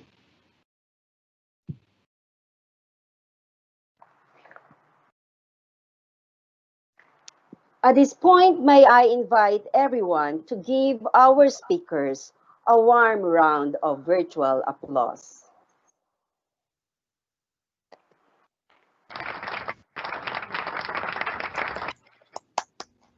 Please allow me now to give the synthesis of today's webinar lectures. Our first speaker, Dr. Tan Kian Shing, talked about Malaysia's strategies in combating COVID-19. According to him, COVID-19 has put unprecedented strain in health systems, not only in Malaysia, but in the world. It was great to know that Malaysia adopted the targeted screening approach, which involved the best use of resources, focusing on the vulnerable and high-risk groups regardless of immigration status. The movement control order, together with the targeted screening approach, have proven to be effective in flattening the curve in terms of COVID-19 cases in Malaysia. In fact, Malaysia is one of the countries worldwide which earned praises from the World Health Organization for its efforts in handling the COVID-19 pandemic. But what struck me most was the statement, "Kita jaga kita." Let us take care of ourselves. Dr. Raimundo Lo, our second speaker, presented pooled testing and its benefits, which, according to him, can be upheld by ensuring that pre-analytical and post-analytical factors are controlled. Organized and strictly controlled processes will prevent delays in accessing and rejecting samples. Moreover, rationalized reporting of results will ensure immediate reporting of positive cases, quarantining, and contact tracing. Indeed, the training of all team members from swabbers, analysts, pathologists, and even encoders will certainly assure the smooth implementation and success of pooled testing.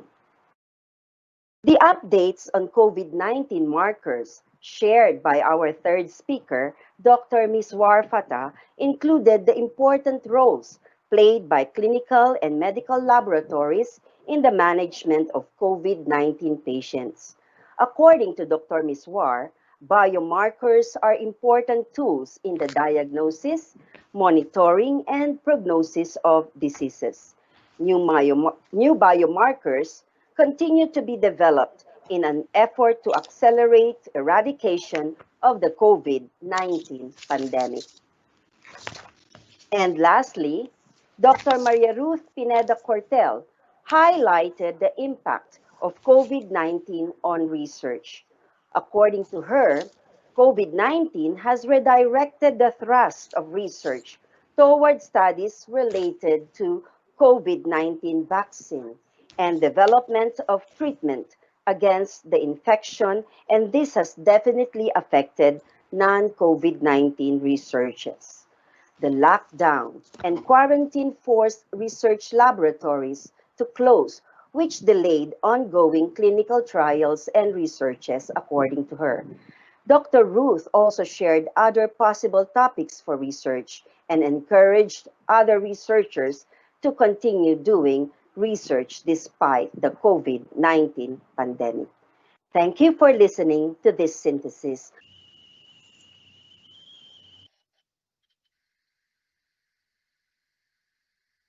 While we are waiting for the guidelines to be flashed on screen, we are happy to inform everyone that all recordings of this webinar will be uploaded and can be viewed on Facebook and YouTube. Maybe while waiting for the guidelines, Kenshin, can you share with us some information on the second AAMLS webinar?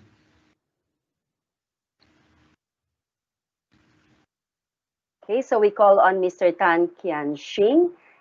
Please unmute your microphone. Oh yeah, sorry, didn't realize my mic was mute. So the webinar is finalized. If everything goes well, we will have the keynote speaker, which is our Director General of Health. And the webinar is scheduled on 7 November 2020. So the speaker, there will be, other than the keynote speaker, we will have another one speaker from Malaysia, Prof. Dr. Sazali from University of Malaya, and we have one speaker from National Institute of Health, Ministry of Public Health, Thailand. This is from AAMT, and we have another Dr. Thomas Kwok from, if I remember the name correctly, yeah, he's from Hong Kong. All right, and one industrial speaker from Minway. Yep. So we are finalizing the flyer and we will send to you guys shortly. Thank you, Kenshin. No problem.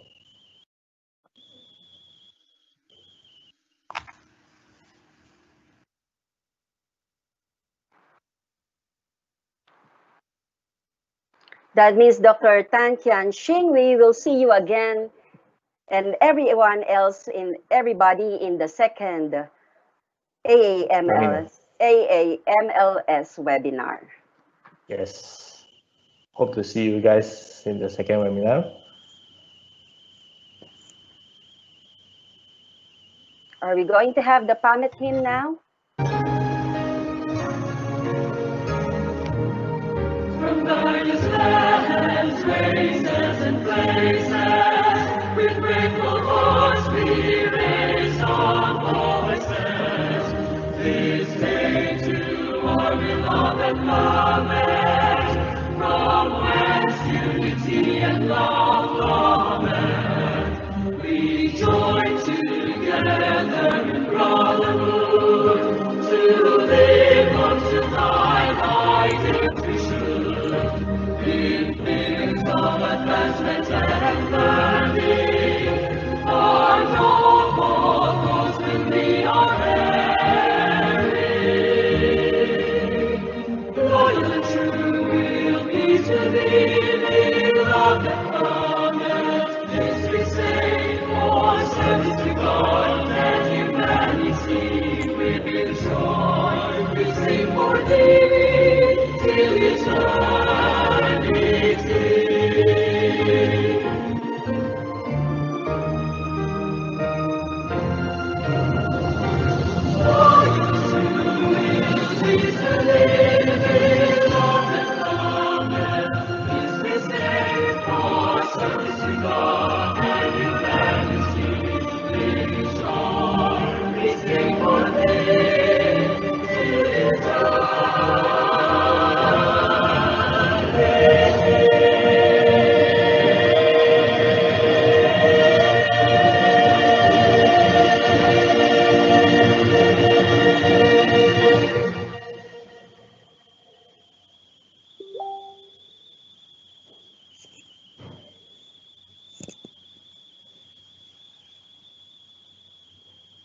And so here are the guidelines in claiming your e-certificates.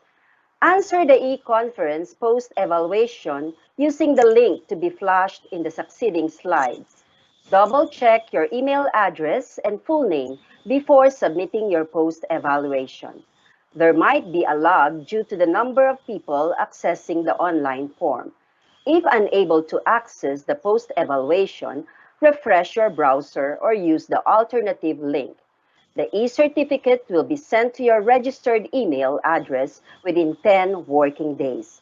The link will only be open for the next 30 minutes. Ladies and gentlemen, we have come to the end of this webinar sponsored by AAMLS and PAMET. Thank you and congratulations to all our speakers and to all those who have participated in the first Asia Association of Medical Laboratory Scientists International webinar. See you all in our next webinars. Have a pleasant day ahead. Thank you, everyone.